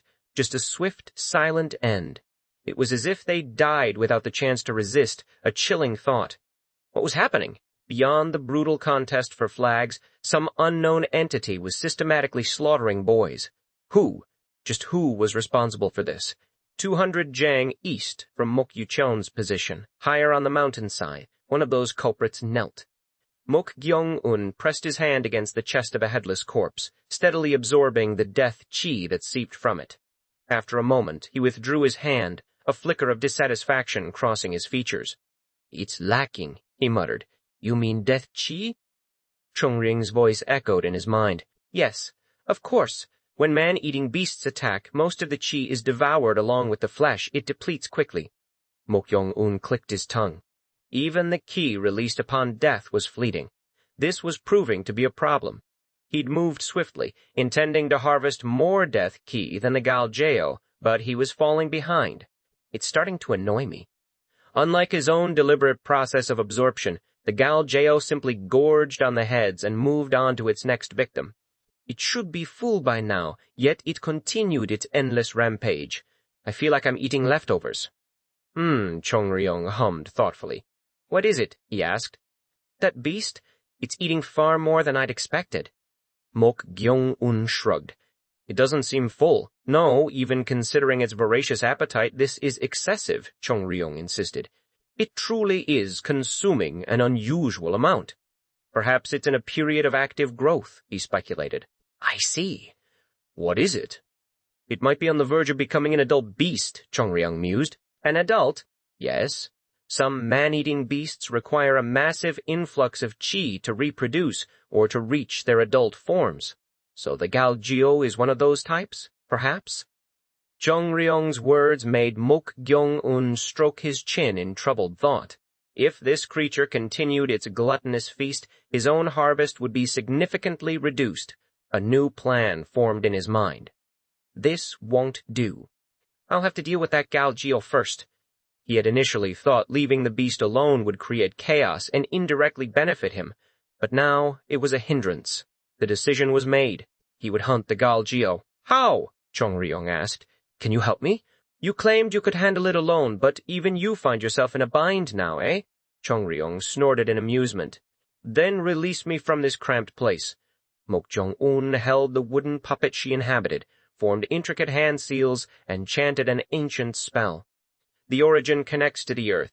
The 9 turns return to the source. Release. A whoosh of air, and a massive shadow erupted from the puppet. Chong Ryong materialized, a long pipe clutched in her ethereal hand. She stretched, a sigh of pure contentment escaping her lips. It's much better out here, she purred, taking a long drag from her pipe and exhaling a lazy plume of smoke. Mok Gyeong-un addressed her. Can you locate that thing? Or, even better, if you can eliminate it yourself, Chong Ryong, that would be ideal. I'll do so without your prodding, she retorted. Just wait. With a soft poof, Chong Ryong soared into the sky. Unlike a common demonic beast, her nature was far grander, allowing her an immense range of movement even without a physical body. She ascended higher than the tallest treetops, her blood-red, ghostly eyes sweeping the entire mountain range. A flicker of surprise crossed her features. She had expected to find the beast quickly, given its obsessive hunger. But contrary to her expectations, the creature was nowhere within her spectral vision. If it truly was on the verge of becoming a monstrous beast, its appetite should be overwhelming, making its absence strange. Where the hell did it go? Perhaps it had moved beyond this vicinity. She ascended higher still, her gaze sweeping over the vast expanse. Then, a sharp jolt. Her gaze locked onto something. Ha! An involuntary exclamation escaped Chong Ryong's lips. While confined within the wooden puppet, she had been blind to external qi. But now, it was impossible to ignore. Her senses were overwhelmed by the sheer, tremendous presence emanating from a distant cliff.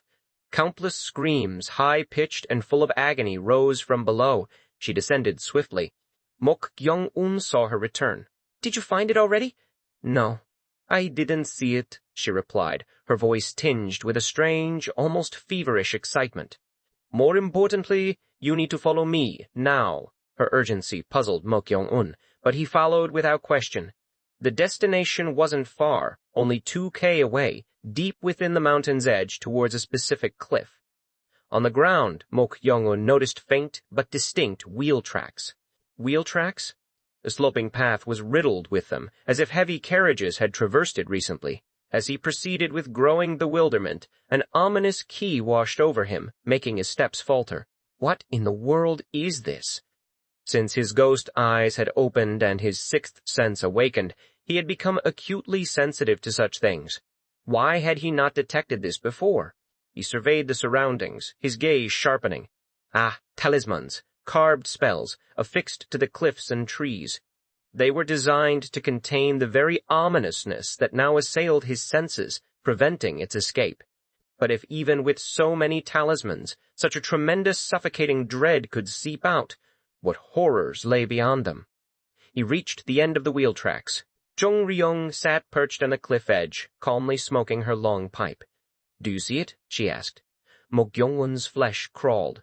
From the abyss below, an unending chorus of screams clawed its way upward. Kaya-a-a-a-a-arg, save me-e, please, please.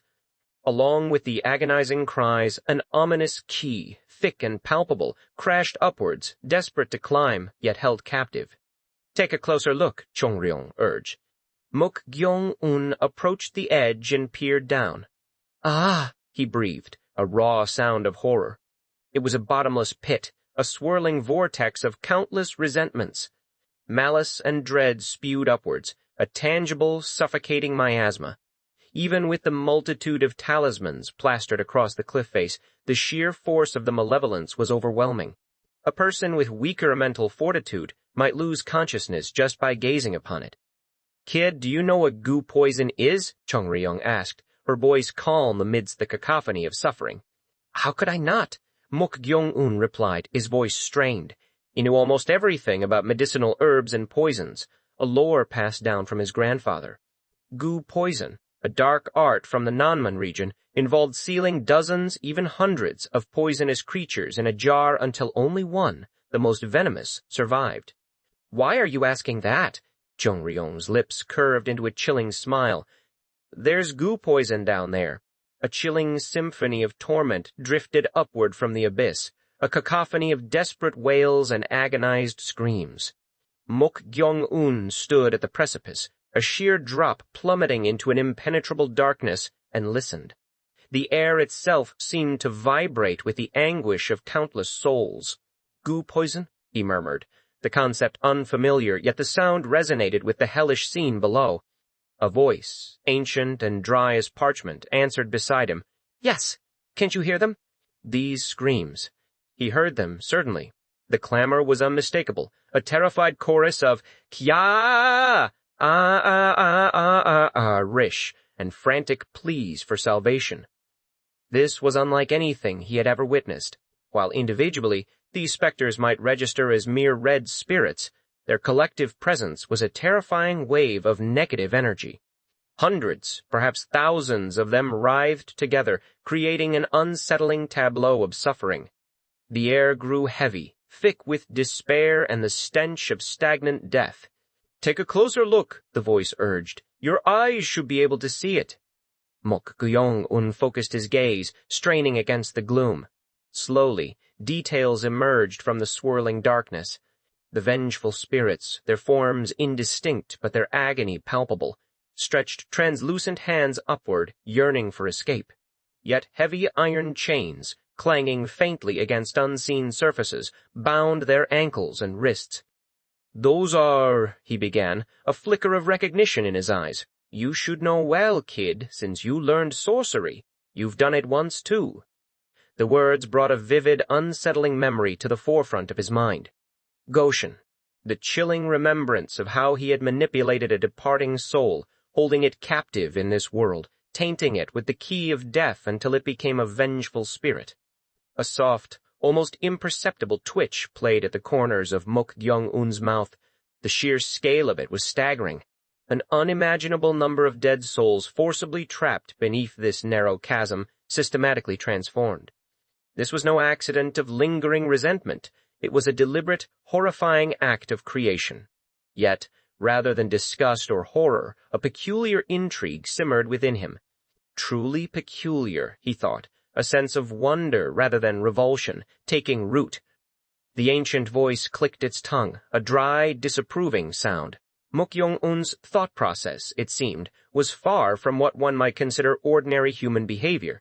But such distinctions mattered little now. All that mattered was the resolution of a deep-seated grievance. If an evil spirit or any other entity could serve that purpose, then so be it. You know there are grades even among vengeful spirits, right? The voice inquired, its tone a low hum of instruction. That's right, Mok Gyeong-un affirmed, his attention still fixed on the writhing mass below. How strong of an obsessive grudge did they have before dying? How long did they hold that resentment? It's influenced by such things. The familiar explanation hung in the air. But that's not the only way grades are determined. The words shifted his focus. It can also be achieved in other forms? He asked, a subtle shift in his posture betraying a sharpening interest. Yes. Don't you see it now? A long, slender pipe, its bowl glowing faintly, pointed towards the darkest spot at the bottom of the abyssal cliff. That particular area was a void, a place where even the surrounding gloom seemed to recoil. But as Mok Gyeong-un looked closer, an astonishing, horrifying truth revealed itself. They're being dragged. The screaming, struggling spirits were being forcibly pulled towards that single point, drawn in as if by an insatiable maw. They resisted desperately, their ethereal forms flailing against the invisible tethers, but the chains that bound them proved inescapable. One by one, they were inexorably sucked into the growing darkness. Each absorption fed the gloom, expanding its hungry reach. A cold understanding dawned on Mok Gyeong-un. He finally grasped the chilling meaning of goo poison. When vengeful spirits are together in one place, they may not clash, but if they are restrained and confined, unable to escape, they're harming each other. No, I should say they're devouring each other. He completed the thought, his voice devoid of emotion, a strange detachment in his gaze. Yes, mere ghosts, consuming one another, transforming into something unspeakably worse within that confined space. That growing darkness, that shudder-inducing void, was the culmination of this horrific process.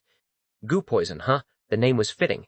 How much had the single surviving vengeful spirit transformed? At the very least, it would surely surpass a yellow spirit, perhaps even a green spirit. Mok Gyeong-un's eyes flickered to the ancient spirit beside him. Could this be the very process of forging a vengeful spirit on par with her own immense power? A strange, unsettling hunger, an almost physical craving stirred within him. He found himself drooling. Now's the chance, the voice urged, cutting through his thoughts. Chance? He asked, pulling his gaze from the consuming darkness. A complete goo poison hasn't been born yet. I don't know how much of the worst they're trying to create, but if you can absorb even a little of that chi, it will have a greater effect than killing them one by one. This was the reason he had been brought here. While absorbing the death key from ordinary boys offered a path to strength, the bottom of this cliff was a concentrated wellspring designed to birth the ultimate goo poison. The chi generated by such a process possessed a potency far beyond the ordinary. It's already overflowing, so if you perform the art of binding here, you'll be able to sufficiently receive the key. The logic was sound, the path clear. I suppose so, he agreed, his gaze straying back to the swirling darkness. Hurry up and do it, the voice pressed, a note of impatience entering its tone.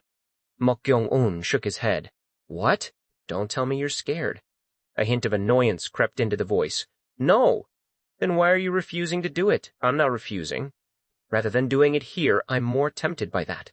He pointed, his finger unwavering, directly at the heart of the expanding dark spot. A gasp, almost an expulsion of air, escaped the ancient spirit.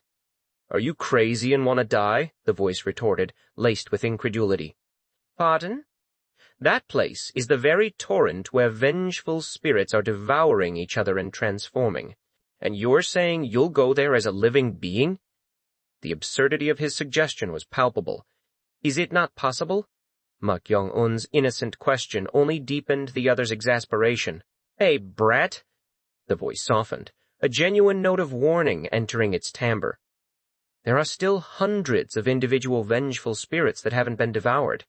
If you enter that whirlpool, you may end up being devoured instead. Discard your unnecessary bravado. It was a sincere caution, a genuine plea for him to reconsider. Even restrained, they were vengeful spirits. A surging wave of them could easily overwhelm a living body. You'll die showing off with the meager sorcery you've barely learned. Be satisfied with the overflowing chi here, as I told you. The spirit's voice was firm, almost pleading, but Mok Gyeong-un simply smiled, a bright disarming grin that masked a fierce determination. He began to walk, unhesitatingly, towards the very edge of the cliff. Hey! The ancient spirit's exasperated shout echoed across the chasm. It waved a hand, a desperate attempt to pull him back, but the rising chi of the vengeful spirits acted as an invisible barrier. Instead, a less fortunate, useless, vengeful spirit was inadvertently pulled up, only to be incinerated upon contact with the barrier protecting the cliff top. A searing sizzle accompanied its final shriek. Damn you, kid! The ancient spirit cursed, a surge of raw anger in its voice. He had done it. He had ignored every warning, every plea. If not for the restrictive cord that bound them, it would have left him to his suicidal folly. But it couldn't. "You're making me annoyed." A whoosh of air followed, and the ancient spirit launched its own body downward, a crimson streak against the deepening gloom. The spell power of the talismans, meant to repel even formidable entities, cracked and groaned under the force of its descent. The air grew thick with a cacophony of cries. "It's a flesh body," shrieked one. "A living one," echoed another. "It's alive!" Mok Gyeong-un slid down the surprisingly gentle slope, the screams of the vengeful spirits assaulting his ears. The chi here, compared to the suppressed aura at the top, was truly incomparable. He had entered a torrent, a maelstrom of spectral hunger. The spirits noticed his presence, their forms coalescing from the gloom, all coveting his living flesh. He moved with practiced ease, bringing his hands together, fingers weaving intricate patterns. Presence, soldier, fight, those, all, formation, line up, at, front, he chanted, reciting the 9-character vitality technique. With the final mudra, plunging, formed by joining his palms, a shimmering sphere of protective energy erupted around him. Swoosh! Numerous threads of light connected, forming a resilient barrier designed to repel malevolent entities. On his left index finger, the ring gifted by diviner Jo Ui-gong pulsed faintly, aiding his efforts, allowing him to harness the full range of the 9-character vitality technique. Is this a barrier? It's quite useful, he thought, a flicker of satisfaction passing through him. Crack, crack, crack, crack. The lesser vengeful spirits, the red spirits that had swarmed him, bounced off the barrier, shrieking in frustration. "Can't approach," they wailed. "What is this? It's blocked." The 9-character vitality technique, even in its basic form, easily handled and repelled them. Maintaining the plunging, Mok Gyeong-un continued his descent. The slope grew steeper, his feet scraping for purchase. "I think I need to grab on," he mused. Below, a dark expanse of water stretched, invisible from the cliff's edge. Its depth seemed sufficient. Puck! He pushed off with both feet, launching himself towards the unseen pool. Splash! The impact was softer than expected. The water wasn't excessively deep, perhaps twice his height. He began to swim upward, but the faint sounds of agony reached him, even through the water. White, ghostly forms materialized around him. Hands, he wondered, a prickle of unease stirring. They were pale, swollen hands, devoid of blood, eerily disembodied. They wriggled, then surged, attempting to grasp his ankles. Crack, crack, crack. His barrier held, but the hands, unlike the red spirits above, did not recoil. Instead, they clung to the spherical shield like octopi, their suckers adhering with disturbing tenacity. Huh? They were enduring the barrier. A forgotten passage from the basic writings of the school of yin and yang flashed through his mind. Oddities in water are more dangerous than ordinary oddities. So, this is what it meant, he realized, a cold dread seeping in. These weren't mere red spirits, they were vermilion spirits, far more resilient. Sensing the escalating danger, Mok Gyeong-un kicked his feet, maintaining his mudra. He had to reach the surface. Splash, splash, splash, splash. More hands, countless numbers of them, surged from the depths, grasping the sphere, attempting to drag him down. Arg! The combined force was immense. This is troublesome, he thought, his breath growing short. At this rate, he wouldn't make it. The barrier groaned, cracks spreading across its surface. It would shatter at any moment. In that case, Pak! With a swift movement, Mok Gyeong-un changed his hand seal from Hapjangin to Gum-gang-ji, raising only his middle fingers. Swoosh! The spherical barrier exploded outward, a powerful force pushing the clinging palms away. He seized the fleeting opportunity, kicking powerfully, launching himself from the water. He thrashed towards the shore but felt the hands, momentarily repelled, surging behind him, preparing for another assault. Swoosh! A sudden, unexpected sensation. Woom! Mok Gyeong-un's body floated, then was propelled forward with incredible speed. Thud! He landed roughly on the shore, rolling twice before scrambling to his feet. A figure descended gracefully beside him. It was the ancient spirit. "Damn you, kid! You really won't listen to my words, she muttered, annoyance clear in her voice. Mok Gyeong-un simply smiled, a bright, innocent expression. Phew, you came just in time. What? Just in time, she retorted, incredulous. I thought Chung Ryong would surely help me. Shh. The ancient spirit raised her long pipe, as if to strike him, then hesitated, the urge to smack his head warring with something else. The impudent boy was so transparent in his desperation to use her. Yet, somehow, it seemed to be her fate to be entangled with him. Swoosh! Swoosh! The white hands, emerging from the water, began to approach again, drawn by the scent of his living essence. Chung Ro-young turned, her blood-red eyes blazing. In a low, resonant voice she spoke.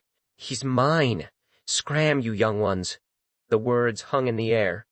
The countless hands, mid-surge, trembled violently, as if struck by a seizure, before abruptly retreating back into the dark water, their eerie forms vanishing beneath the surface. The spectral woman, Chung Ryong, held the agitated water spirits at bay with but a fraction of her formidable presence. Her pale, translucent hands receded from the agitated surface of the dark pool, leaving ripples of unease in their wake. Her power was undeniable. Mok Gyeong-un watched, a flicker of something akin to admiration in his eyes. She truly possessed the might of a blue spirit. Even her silent, overwhelming aura could cow ordinary vengeful spirits into retreat. You're truly amazing, as expected, Mok Gyeong-un commented, a slight smirk playing on his lips. Chung Ryong, however, offered no pleasantries. Her voice, a low rumble, held a distinct edge of annoyance. Do you think I said it was dangerous because of these low-grade ones? He shrugged, already knowing the answer. Of course not. Mere red or vermilion spirits would barely register as a threat to her. Her grave warning stemmed from the true horror lurking within the depths, an entity in the process of transforming into the most vile goo poison, a terrifying amalgamation forged through incessant self-devouring. A thick, oppressive fog swirled some 40 jang distant. It was a churning vortex of pure darkness, so dense that sight could barely penetrate its depths. This was no ordinary mist. It pulsed with an ominous presence, a palpable malevolence that made the skin crawl. That's not the only problem, Chung Ryong added, her gaze shifting. Mok Gyeong-un followed her line of sight. Beyond the immense, all-consuming cloud, smaller, chaotic fogs writhed. These, too, were unsettling. Something about their frenzied dance felt profoundly wrong. Low-grade, vengeful spirits that are no match for me will feel fear and hasten to flee, like those just now, Chung Ryong explained, her voice grave. But those are different. What do you mean different? He pressed, a nascent curiosity taking root within him. Vengeful spirits that have coveted and devoured each other see nothing, she replied. Her words sent a shiver down his spine. What does that mean? They are devouring each other to survive and become stronger. Those things see nothing right now. They only have the thought that they must devour. That stark revelation underpinned Chung Ryong's urgent warnings. Though individually weak compared to her, a collective, maddened assault from these hungry ghosts could overwhelm even her formidable defenses, making protection a near impossibility. Hey, kid, she challenged, her spectral eyes narrowing. Do you think you can penetrate through those and absorb that? A daring glint sparked in Mok Gyeong-un's eyes. I'll have to try. You reckless bastard, she spat, her annoyance palpable. It was too dangerous. She felt an almost overwhelming urge to simply drag him out of the water by force, to prevent what seemed like an act of pure madness. As Chung Ryong wrestled with her protective instincts, Mok Gyeong-un scanned their desolate surroundings. No trace of human presence could be felt, only the suffocating weight of the ominous.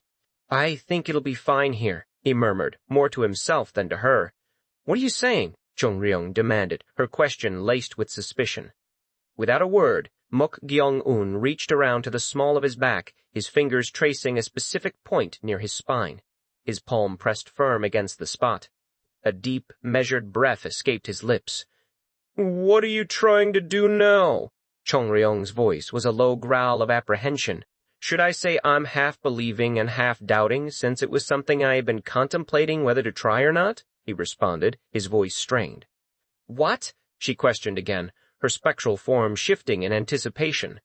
Mok Gyeong-un's back subtly arched, his brow furrowing just enough to betray the immense effort.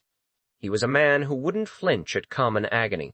This momentary lapse in his composure spoke volumes of the pain he was enduring. "Just what are you?" Chung Ryong began, her voice trailing off as her eyes widened. Dangling from Mok Gyeong-un's finger was a small needle, no larger than a finger joint. Its tip was hooked, a chillingly familiar design. This was the Golden Gate Lock, an insidious device used to seal meridians and restrict internal energy. Traditionally, its removal demanded a specialized tool, a powerful magnet. Yet, Mok Gyeong-un had just extracted it using nothing but the art of binding, a technique usually reserved for manipulation of spiritual energy. To adapt it for such a delicate and dangerous procedure was audacious, bordering on insane. The meridians near the spine were notoriously perilous to tamper with. To utilize the art of binding in this way, Cheong Ryong mused, a flicker of grudging respect mingling with her shock. He had, with utter disregard for the inherent risks, adjusted the art of binding to unseal his own vital points. "You really are," she began, her words cut short. "Wait a moment. I need to remove the remaining two first." His voice remained steady, a testament to his incredible fortitude. Chung Ryong merely watched, a silent observer to this harrowing display. He removed the remaining two Golden Gate locks with the same grim precision. Inserting the locks into the acupoints of the spine was excruciating. Removing them was even worse. Yet, his expression remained unchanged, a mask of unyielding resilience. A dull thud echoed as the last lock dislodged. The moment Mok Gyeong-un fully removed the inserted Golden Gate locks, a whoosh of power erupted. His sealed meridians burst open, the crushing restriction on his energy instantly lifted. The death chi he had painstakingly accumulated, held captive within him, surged through his body, an abundant, terrifying torrent. "Look at this," Chung Ryong thought, her spectral eyes narrowing. While his meridians were sealed, she hadn't been able to gauge the true extent of his stored death ki. This, however, far exceeded her wildest expectations. It was more than double the amount he originally possessed. If he could truly digest this, his internal energy alone would propel him to the precipice of the peak stage. It's almost miraculous. Death ki was fundamentally different from ordinary ki, almost its antithesis. To possess such an enormous quantity of it, and to remain whole, let alone alive, was unheard of. Was he even truly human? His continued existence, given the immense malevolent energy coursing through him, defied all understanding. A shiver ran through Chung Ryong's ethereal form. She glanced around. The low-grade, vengeful spirits nearby quivered, their spectral bodies trembling in palpable fear of the tremendous death, chi now radiating from Mok Gyeong-un. Mok Gyeong-un stretched, a sigh of profound relief escaping him. "It feels refreshing. It was suffocating to keep this damn thing inserted." "Did you endure it on purpose?" she asked, a newfound understanding dawning. "Yes, just in case." He had heard tales of highly skilled experts, those who could sense the chi of inferiors, regardless of their attempts to conceal it. From the very moment the first Golden Gate lock had been embedded in his flesh, Mok Gyeong-un had conceived this desperate, daring plan. He had been enduring the agonizing restriction ever since, for this very moment. Chung Ryong clicked her tongue, a sound of reluctant approval. "So you didn't come down here recklessly after all." With this much power unleashed, only the colossal entity remained a direct, existential threat to Mok Gyeong-un. Of course, the smaller, frenzied spirits would still indiscriminately lash out. "Risking one's life and committing suicide are different," he stated, his voice a low, steady rumble. "You're good with words, but it's still dangerous nonetheless. Even if it's not complete yet, that thing may be more dangerous than me in some sense. Its sole purpose was not possession, but rather to indiscriminately devour everything in its path, to complete its grotesque transformation. It would try to consume him by any means possible." "Will you deal with the surrounding ones first?" Chung Ryong asked, her head nodding towards the smaller, chaotic whirlpools. Mok Gyeong-un shook his head. His gaze remained fixed on the immense vortex, a predatory gleam in his eyes. "When eating fish, you should start with the head, you crazy bastard." "Is that a fish?" Her exasperation was clear. To call that monstrous entity a fish and speak of eating its head was typical of his perverse humor. It was an indirect declaration that he would go for the strongest first.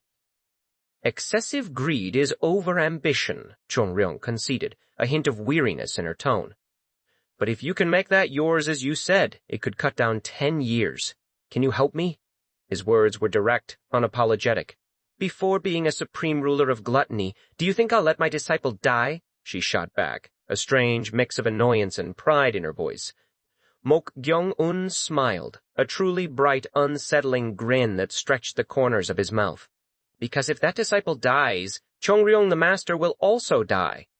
"No, cut the unpleasant talk," she grumbled, though a flicker of something akin to worry crossed her ancient features. "Yes, yes." Chong-ryong took a long, deliberate puff from her pipe, exhaling a plume of smoke that dissipated into the murky air. She then pointed her pipe directly at the gargantuan whirlpool of fog. "I'll gather their attention here. Just focus on running forward." "I'll be counting on you," Mok Gyeong-un said, his voice laced with an almost eager anticipation. "Eat to your heart's content." The words were barely out of her mouth before Chong-ryong struck the ground with the base of her pipe. Her blood-red eyes blazed with an infernal light as she opened her mouth. "Blood realm." A guttural roar reverberated through the watery abyss. Blood began to seep from the ground around her, gathering into an ominous pool that pulsed with malevolent energy. Drip, drip, drip. Crimson droplets rose unnaturally, defying gravity, shooting skyward as if in reverse, staining the very air a horrifying shade of red. Mok Gyeong-un watched, a silent thought echoing in his mind. Ghost realm. This was no mere illusion, but a barrier of profound spiritual power, woven by a high-grade, vengeful spirit. Unlike the calculated barriers conjured by sorcerers, this ghost realm was a raw, visceral manifestation of a vengeful spirit's concentrated resentment and madness, converging to form a distinct, suffocating space. Was it to this extent? The crimson tide spread for dozens of jang in every direction. The low-grade vengeful spirits nearby trembled, their ethereal forms wavering, as Chong-ryong's sheer resentment radiated outwards, consuming the space. Some, unable to bear the oppressive weight, simply scattered, dissipating into nothingness. A searing sizzle filled the air. The smaller whirlpools, which had been ravenously consuming the surrounding spirits, suddenly shifted, their chaotic dance pausing. Their unified target was now Chong-ryong. By deliberately expanding her realm and openly flaunting her power, she had successfully drawn the attention of the transformed, cannibalistic spirits. Their intense interest was palpable. "Go!" Her voice was a sharp command. Mok Gyeong-un pivoted, his gaze locked on the monstrous main whirlpool. Even with Chong-ryong drawing the transformed spirit's attention, traversing directly in front of them would be a foolish risk. He had to circle around, approaching from the side. Tap, tap, tap, tap. He activated his lightness skill, his body becoming a blur. The murky surroundings whipped past him in a dizzying rush. In mere moments, he arrived at the monstrous whirlpool's edge. The bloody expanse of Chong-ryong's realm ended precisely here, an exquisite boundary. Had it extended further, this colossal entity would have also turned its horrifying attention toward her, jeopardizing their plan. "It's amazing," Mok Gyeong-un thought, a cold exhilaration coursing through him as he observed the black fog. It writhed like tempestuous waves, emanating a primal fear that warned of eternal entrapment within its depths. Most people, even seasoned sorcerers, would recoil from such a sight. Yet, Mok Gyeong-un possessed a unique advantage. He knew no emotion called fear. He stepped into the violently raging torrent of vengeful spirits. The moment his foot crossed the threshold, a primal scream ripped through the air, piercing his eardrums with agonizing intensity. A stench of rotting corpses, thick and cloying, assaulted his nostrils from all directions. It was an overwhelming odor, designed to numb the senses, to strip away all resistance. His flesh felt as if it would peel from his bones, every slight movement an unbearable agony. "Phew!" He exhaled, a ragged breath. This was why Chonryong had warned him. He felt as if he would be utterly swallowed by the evil and brutal Qi, a malevolence far exceeding his expectations. But he would not be swept away. He circulated the death Qi through his body, employing a reverse cycling technique, a shield against the oppressive force. Just then, a chilling clang echoed. A chain, seemingly from nowhere, shot out, coiling tightly around Mok Gyeong-un's waist. He channeled death Qi into his hand, striking down with a swift, powerful blow. The chain snapped with a brittle chime. Ha! His momentary surprise dissolved as more chains, countless strands of them, materialized from the black fog. They flew in, binding his limbs in an instant. It happened too quickly for him to react, to dodge, or resist. A crushing grip tightened around him. This strength, the chains coiled around his entire body, leaving only his head free. The binding force was immense, unyielding. No matter how much he strained, how much death, Qi he poured into his muscles, the chains refused to budge. The chains, having completely restrained Mok Gyeong-un, began to drag him towards the very heart of the black fog's whirlpool. He was utterly helpless, unable to resist the horrifying pull. As he was dragged deeper, another scream, then another, pierced the suffocating air. "Arg! Save me! Please! Please!" These were desperate pleas, screams born of utter terror. As the sounds grew closer, a horrifying sight began to resolve within his blurry vision. Crunch! Crunch! The sickening sound of something being devoured echoed from ahead. His eyes, though unfocused, strained to comprehend the gruesome act. A vengeful spirit, still retaining the lower half of its human form, kicked frantically upside down. Its upper body, however, was swallowed whole by the gaping maw of a bizarre, chain-covered entity. The scene was sickening, a visceral horror that made one's stomach churn. Glub, glub. The wet, gurgling sounds of the spirit being consumed came from within the entity's cavernous mouth. It didn't last long.